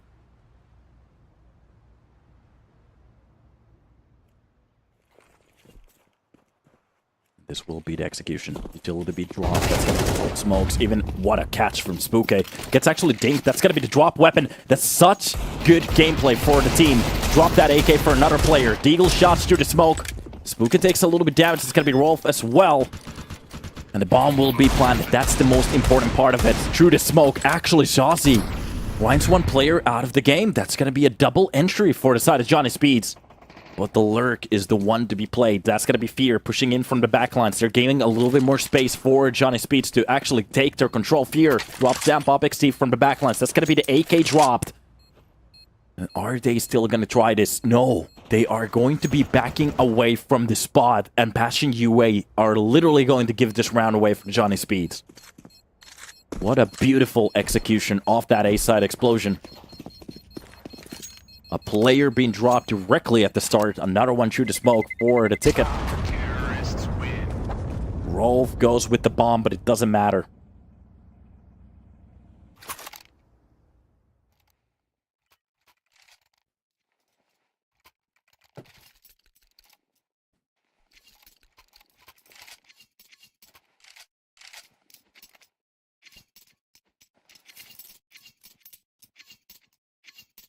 The silence on this round. 1-1. Knowing that the map situation is 1-1 as well.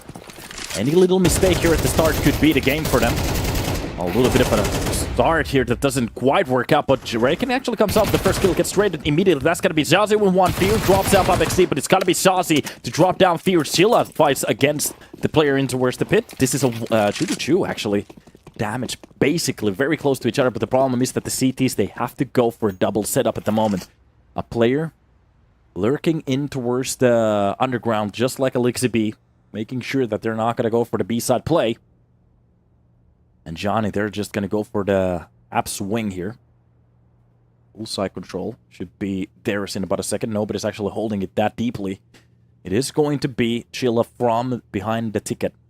Try to listen to the noises to call in his teammate. Already alert coming in from the backside. If he spots that there's nobody holding that T-side, T-spawn, that could be a lot of space for Passion UA to just wrap around these players. Oh, look at how close Jack Asmo is already. This is getting serious.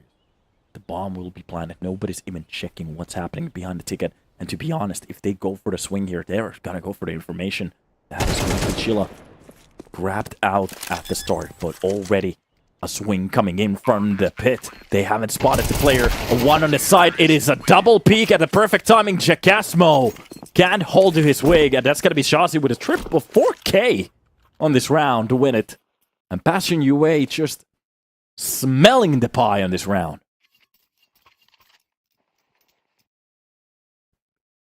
They don't get a piece of it. This could be a very good time for a timeout to maybe talk about a couple of the touches at the start. Of course, this is just a pistol round.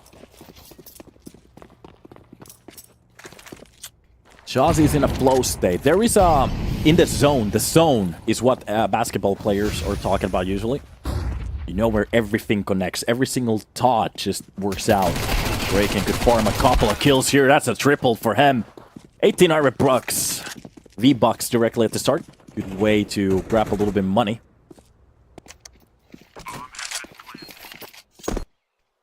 A bit of a jump to get that information. Chilla only grabs that max end on this round.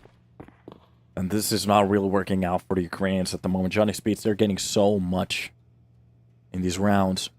Think about the second round. Only with an AK, they entry that A side. Get the important kills. And that is a save from Passion UA. Just to get into round number 3. To give out the A-side control. Lose out the player from the ticket. And a double swing for Shawzy to drop out the player pushing in from the pit. Johnny Speeds.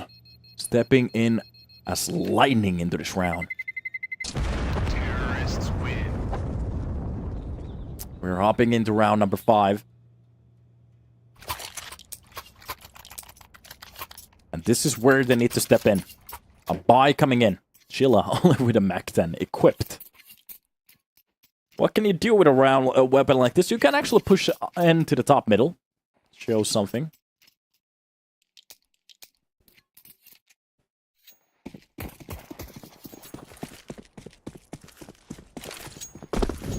Quick flash from the middle. That's going to do a little bit damage.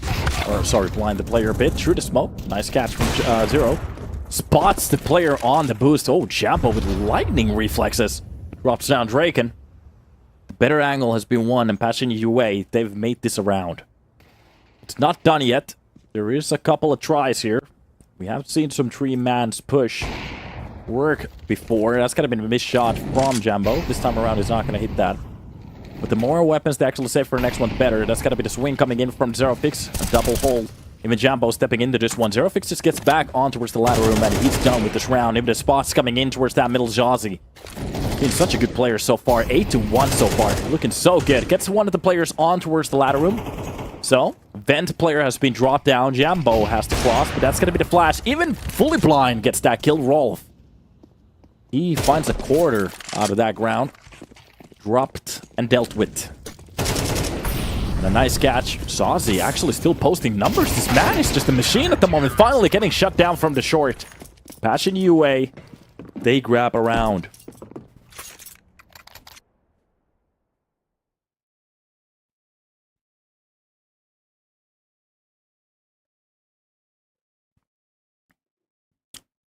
Are we gonna see a replay out of that Copenhagen Wolves game? Or are we gonna see Passion UA finally sticking onto their ground? Knees buried in as turrets. One of the players being boosted already. That's gonna be the deep PLA. And it's gonna not work out. Jambo actually misses that shot. What a play.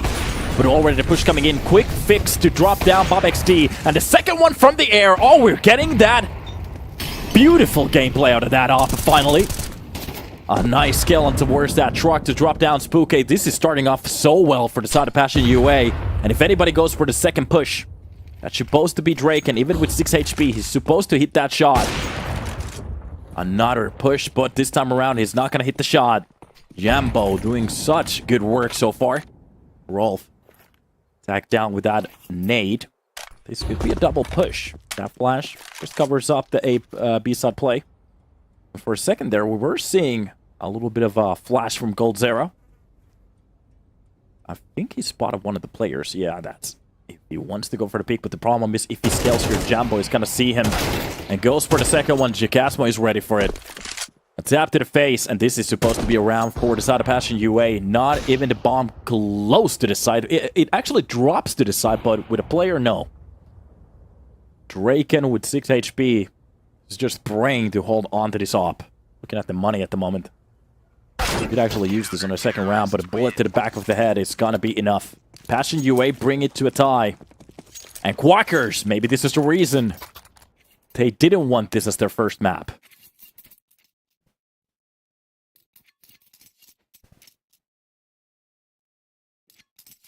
When you eat the pie, remember to eat the leftovers as well. I have no idea what that means.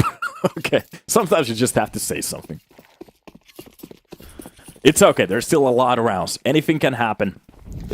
And to be honest, for a third map, this is what I was hoping for. Just a good game from both of the teams. Not just this losing rounds again and again, just being slopped over. I want to see duels, I want to see action, I want to see individual plays. And that's exactly what we're getting at the moment. I don't care who wins. I just want to see a ridiculously good Mirage. If it goes to an overtime, even better. Sheila, holding down the flag here towards the B side. This is just Spooka. He's either trying to catch one of the players off guard or listen to the noises on B side if anybody goes for the quick rotations, whatever. Ready for that push. That's going to be Fear.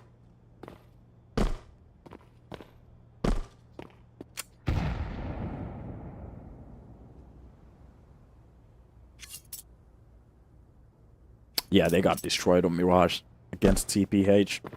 But that's why we have more. Fear. Oh, he's being heard. Doesn't get the information out of middle, but finally there's a little bit of an execution here. Nice catch. Second player drops as well. There's a player close to the con. Have to be careful of it. Finally taking care of that. Oh, look at that Spooky. Oh, we're gonna get a knife kill. $1,000 directly at the start. Goes for the second one, but it's not gonna happen. Fear Gets kind of brought back into reality with that one. And Zero, well, he gets tacked down low, and that's going to be Shazi, one of the scariest player on the server so far. That's exactly why Xilla even reacts to Chilla. That wasn't that far from double kill. And we're already seeing desperation even from the chat. That's bye for Johnny. Let's actually get a little bit of a temperature check from the chat. Are there any chatters for the side of Johnny Speeds at the moment? Any fans of the Swedish lineup? Are there any fans that are supporting Passion UA? Ukrainians, maybe. Say your votes in the chat.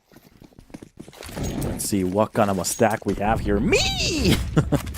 I don't know what B means. Ah, okay, so we have a Johnny Speeds. Vanity Joe from the smoke catches one of the players trying to get behind the box. That's going to be Bob XD, the hero from Anubis. Not really finding a way to play this out. Meanwhile, behind the smoke, that's going to be Shazi just staring at the body of his teammate. Beer catches another player. Low in HP, still alive, doesn't matter. Molotov for the window. To gain a bit of control, but Johnny losing a couple of players at the start, that's a bit of a problem. They need a kill to execute on either of these maps. Sites, sorry. My brain is just starting to scramble here. So much casting for one day.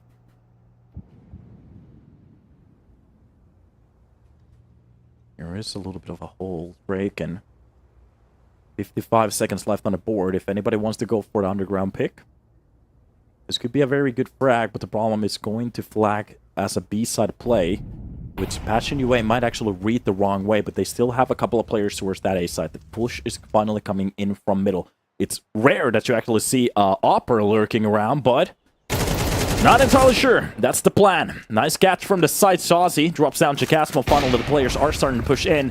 That's going to be the op shot that misses, but Zerofix finds one of the players in towards that middle. Draken falls down, and that swing just doesn't work out. Jumbo comes out with a double. Sorry, that was the only kill he had. Wait a minute. Okay. Passion makes it a 5. Johnny kind of being overtaken here.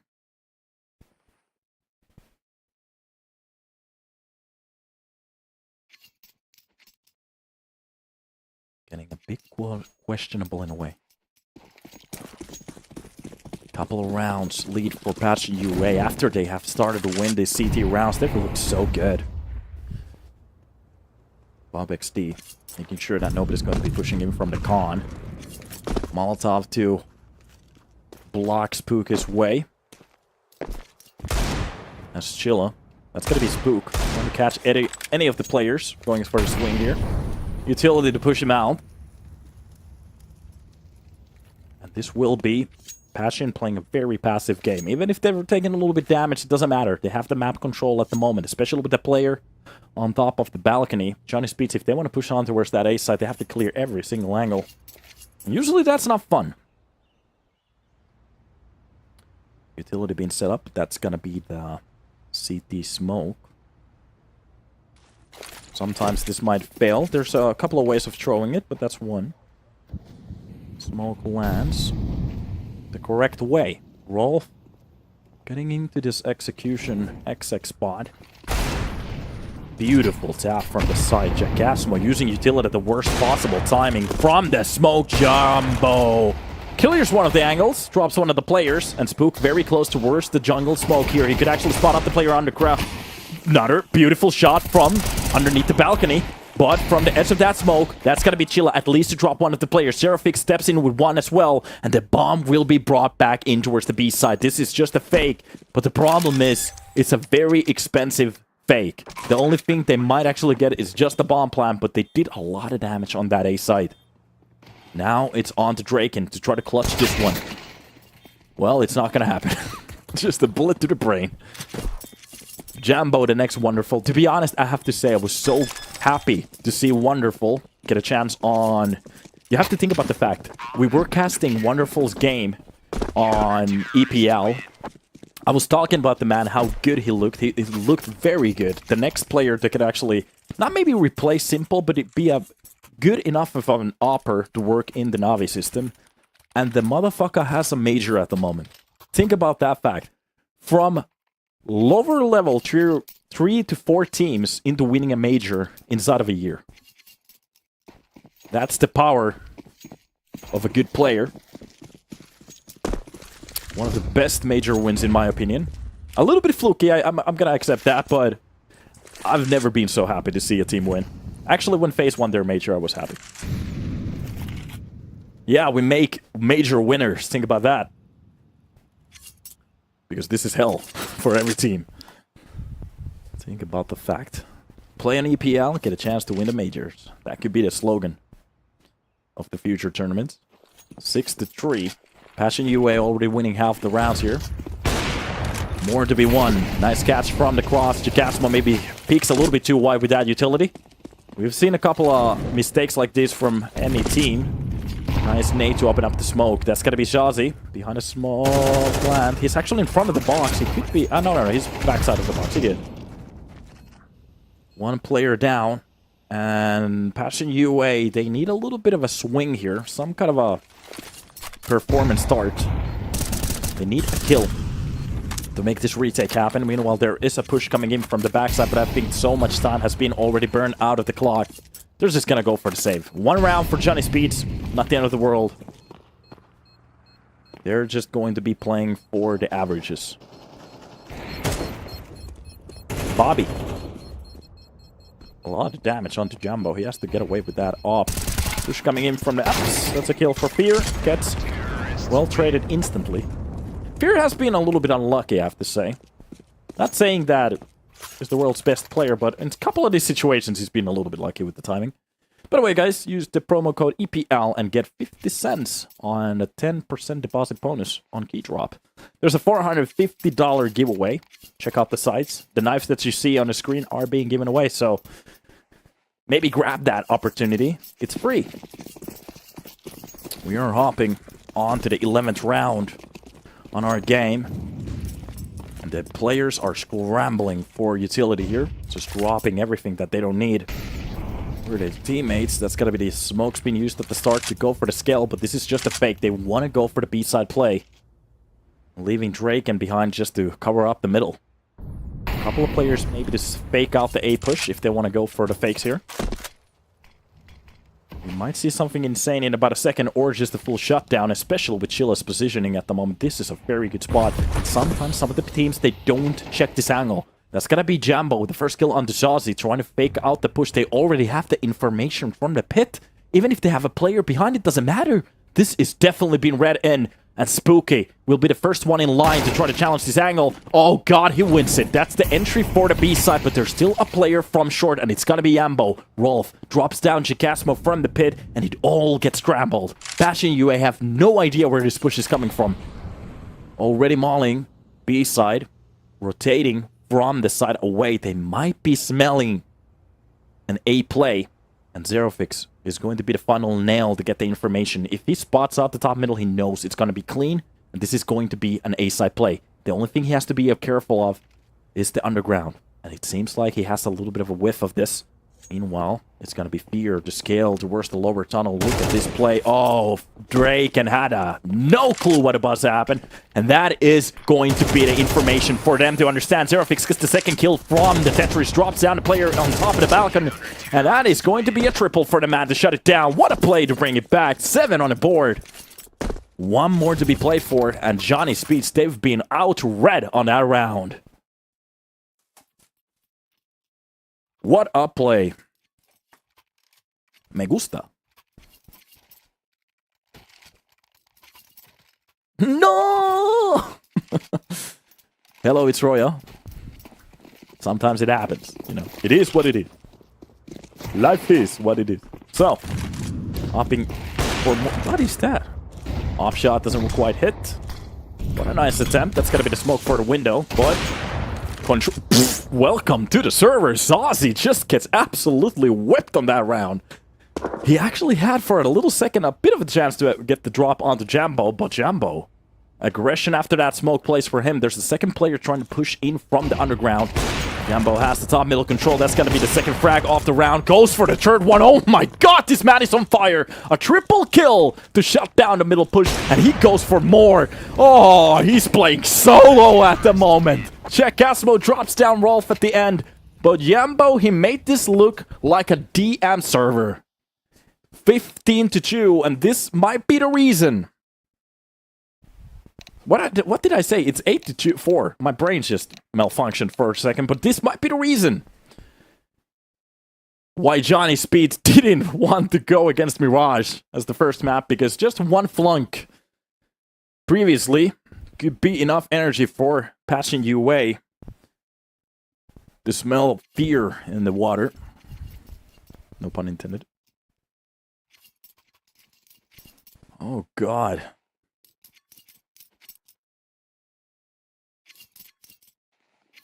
Why Johnny Speeds can't get wins, bro? Well, the reason is because they're full of bullets. It's very hard to win a round when there's an op bullet in your brain. But there's still a chance, I believe. Do you believe, Chad? There was a lot of harsh words for patching UA after losing their map pick on Ancient.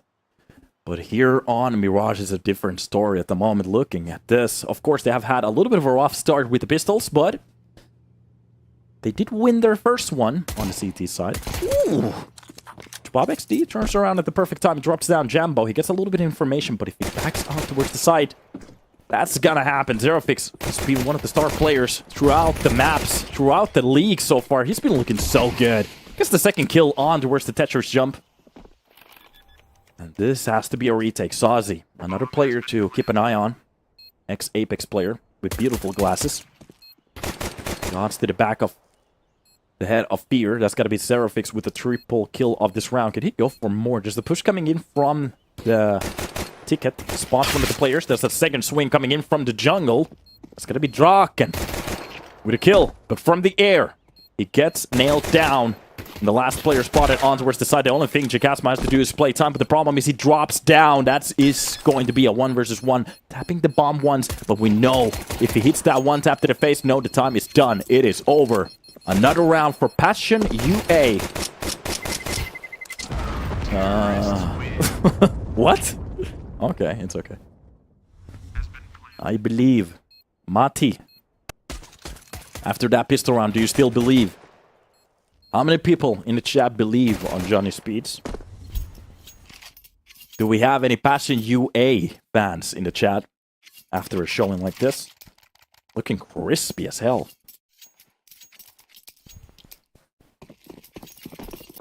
Johnny. A buy to make a mother worried. 2 Eagles, MP9s, 2 of them, and a scout from Draken. Draken! Quick early kill on Giacasmo. Passion UA, they have had a little bit of a problem in a couple of these save rounds. And this is starting to show same merit so far. I still believe in speed. Okay, okay.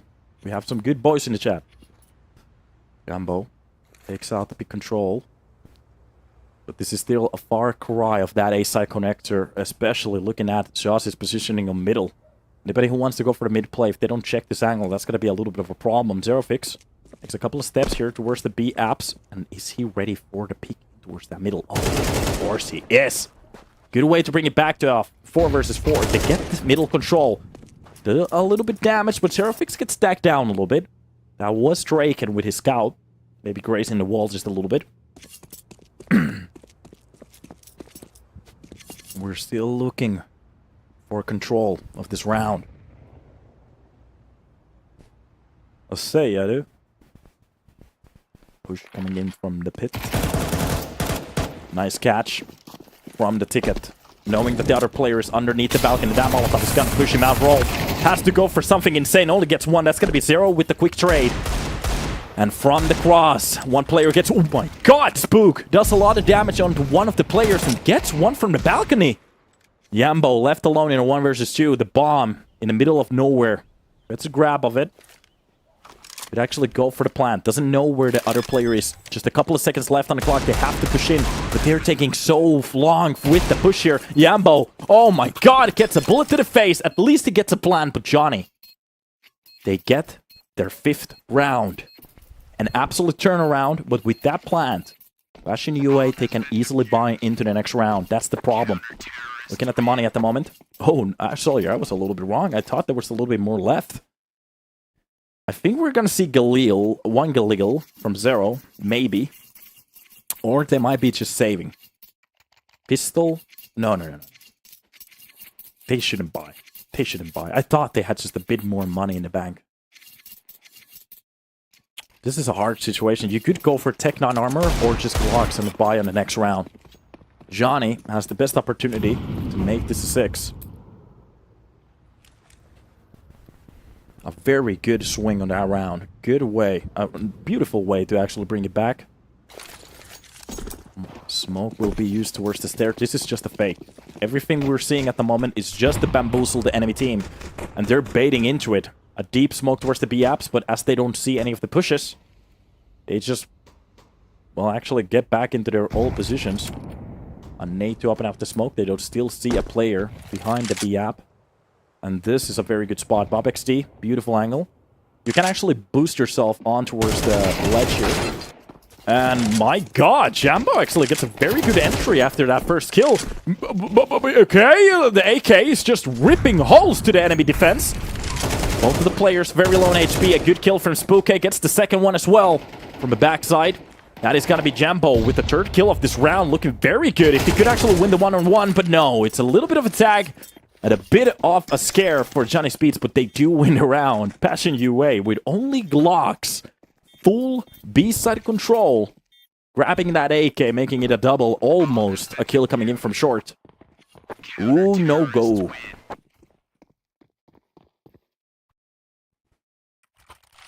The same exact FaZe did. I actually haven't seen FaZe do that, so that's a nice catch if you spotted it. Good job. Kachovster. Only with the Glock. The eagle sound. 9-6. 69. How didn't you people actually spot that? Write nice in the chat right now.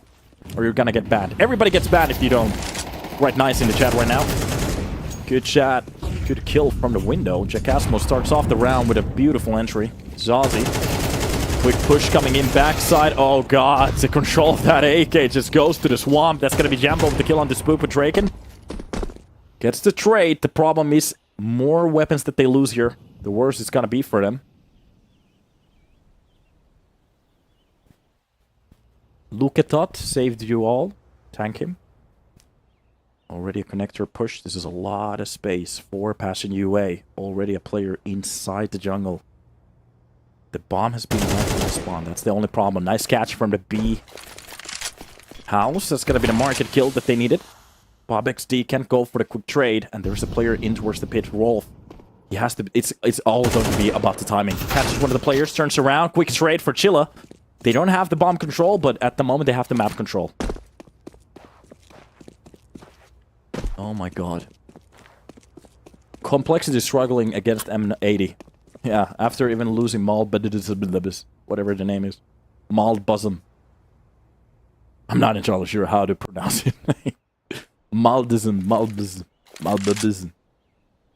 So.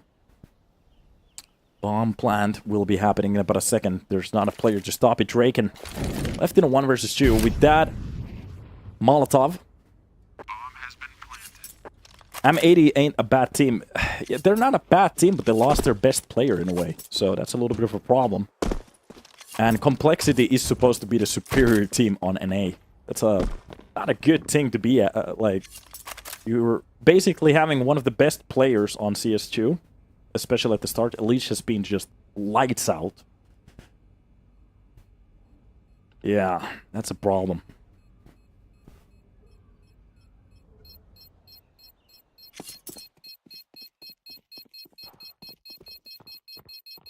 Yeah, best. Yeah. They have been struggling. I think Complexity's problem at the moment is I'm not gonna say that like the coach philosophy, but it seems like the team doesn't believe in itself. Because they have the potential to win some of the teams. We have seen them play well. But sometimes they just choke, which is so weird. And it's just odd to see it. I'm not entirely sure what's happening with the mentality of that team. Because we have literally seen maps where they win the first like couple of rounds very well. They actually even get the lead, bring it very close to the end, and they just choke the rest of the rounds. So Not entirely sure what's happening there. Yeah, they're not matching each other vibes. Yeah, I'm not sure what it is. Because when they're playing well, they're playing well. But then there's like, maybe it's the experience for some of the team players. When they get into those very choky situations, maybe that's where they drop their ball. Not entirely sure, but...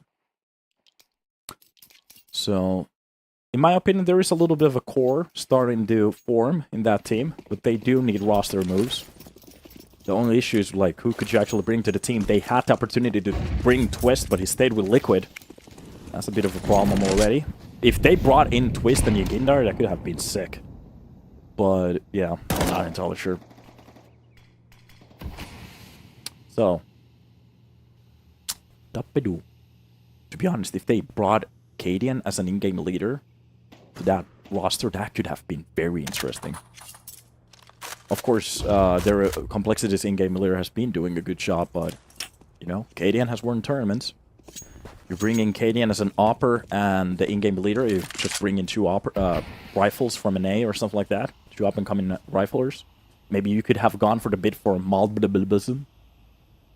And another young rifler, make an insane team. Elise. Yeah, that could have been interesting. But yeah, let's get back into the game. Let's check out. It's been a little while. Minute has been played off the board. This is Johnny Speeds setting up utility. Actually, they have a full setup towards the A side at the moment. Only a player checking B.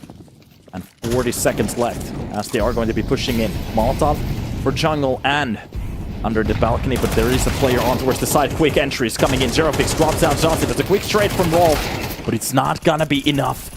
Oh, Jambo comes up with the second one. This is starting to be a little bit of a problem. They're scaling on towards the side and through the smoke. That's gonna be Draken to find one. Spooky comes up with one. Draken drops Chilla.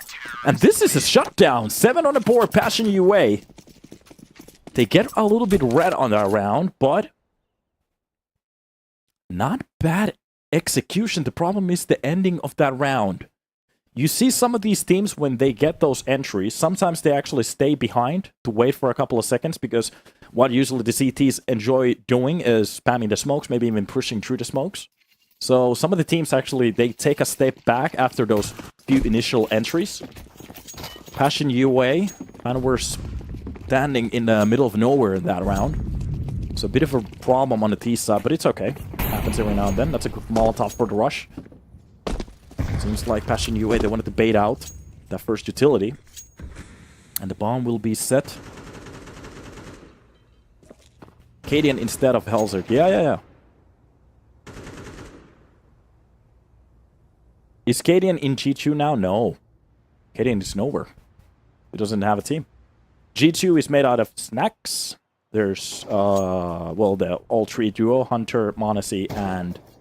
Sorry, my brain just malfunctioned. Nico, and then Malblism got bought in from M80. And I'm not entirely sure what I think about the team yet, so... That's a little bit of a rough spot to be at. Spooky. Gets killed. That's gonna be Draken with one, but gets instantly traded by Fierce Deagle.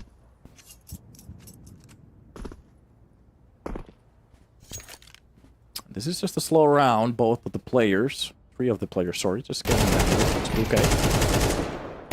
Oh, a couple of missed shots. Gets a 2 of the kills. That's gonna be Shaze with 1. So Spooky ends out the round with a triple. And 2 rounds away from Passion UA. That actually rhymed.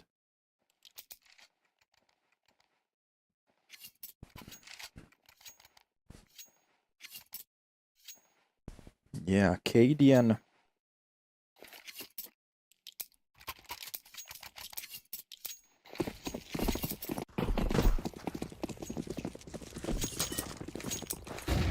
Middle push coming in from here. Early utility being used. And Draken with Saucy will be pushed on towards the B-apps. This is a buy from Passion UA. It's not a perfect one, but enough utility and weaponry to make this a round. Of course, one Galil from Zerofix. Doesn't really matter.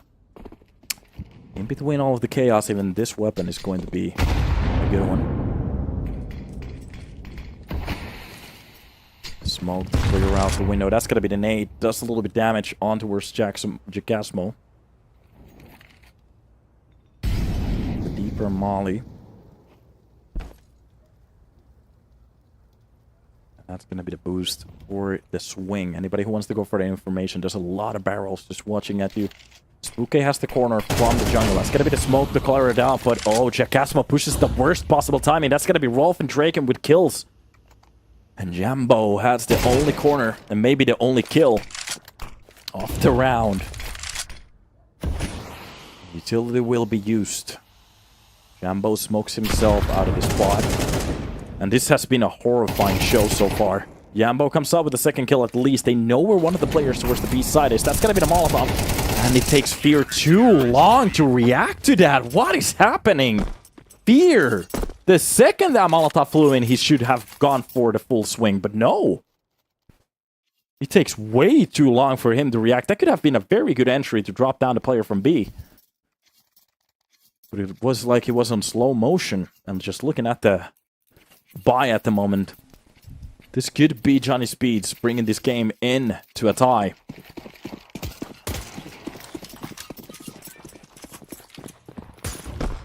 Weaponry, none. Only a Pichu Pity and a Deagle from Jambo and Zerafix. A lot of Johnny Speeds names on the chat already.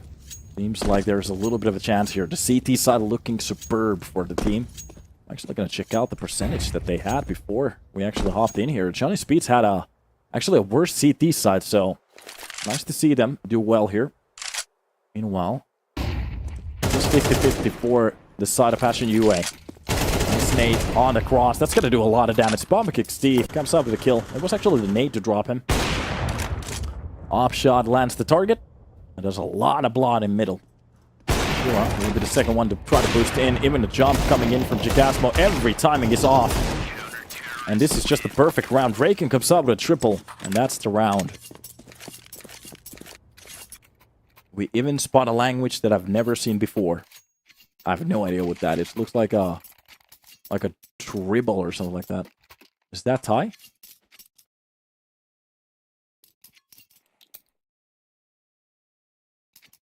Looks like Thai, yeah. Alright.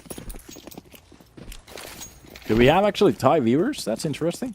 How you guys doing? Is it hot there? It should be humid. So, Jazzy will be boosting himself towards the ladder room.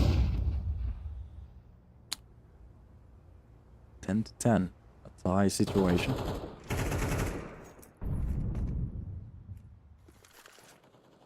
People are calling for Johnny Speeds to win here. Rolf on the push, gets the 1-to-1 trade at least. That's going to be Jackasmo with a quick trade here. Eurofix pushing in from the underground. That's going to be Connector being challenged in about a second here. Jambo has his corner. That's a double push. Lost the angle. Oh, his butt is shown towards the Connector. This could be a very interesting push coming in from Passion UA. So Ozzy has to be a little bit careful because Fear is still scaling the angle here. Drops down. He still wins the fight. Fear has had a little bit of a flunky game here so far, but it doesn't matter. That Molotov doesn't let Shazzy get inside the con. But Draken with an up shot to make it match. Jackasmo drops one, but oh, it's a 2 versus 2, but a nice catch from Zerafix. Draken did his best, but it just wasn't enough.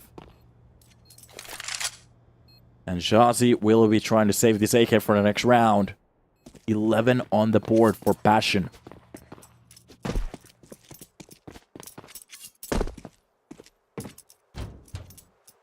Ox. Lose Johnny 10:30.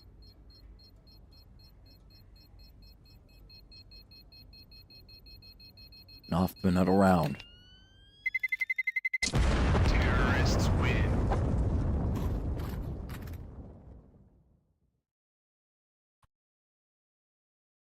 22. The 22nd round. 1 round lead for Passion.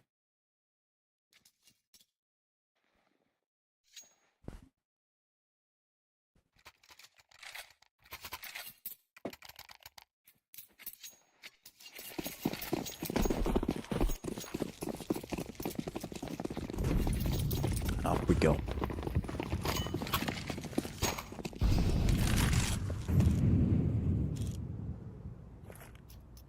Uphold.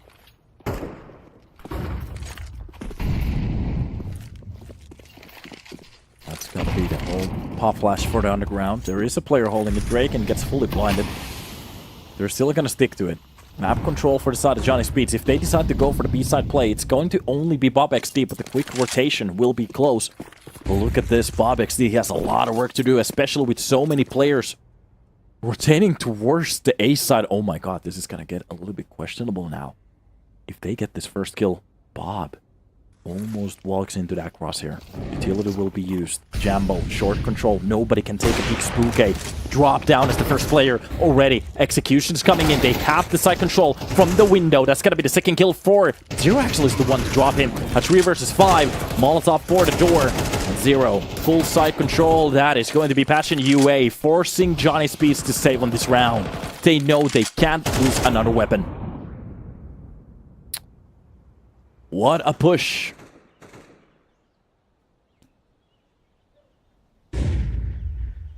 GG, fix is real. Thank you, Drake. Wait, how was that Draken's fault? What the fuck? How was that the fault of Draken when Spooky Bob XD died? Draken was on the other side of the map. Okay. Terrorists win.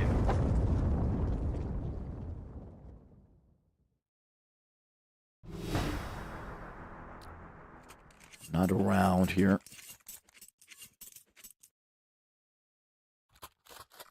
Round 23.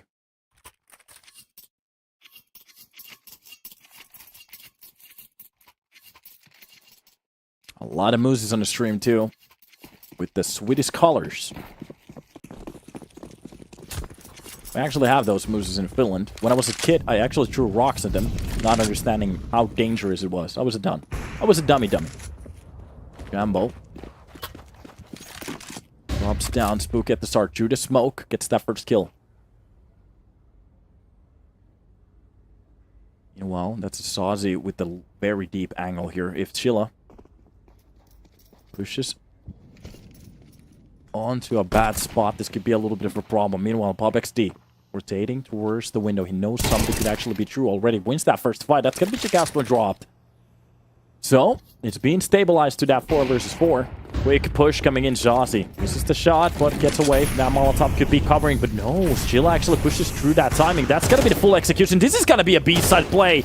And Chilla, quick catch on the Saucy. Just a bullet to the brain. And from the backside, Bob XD low on HP. Spotted on top of the boxes. And oh my god, Passion UA. They're making this look easy on the B-side swing.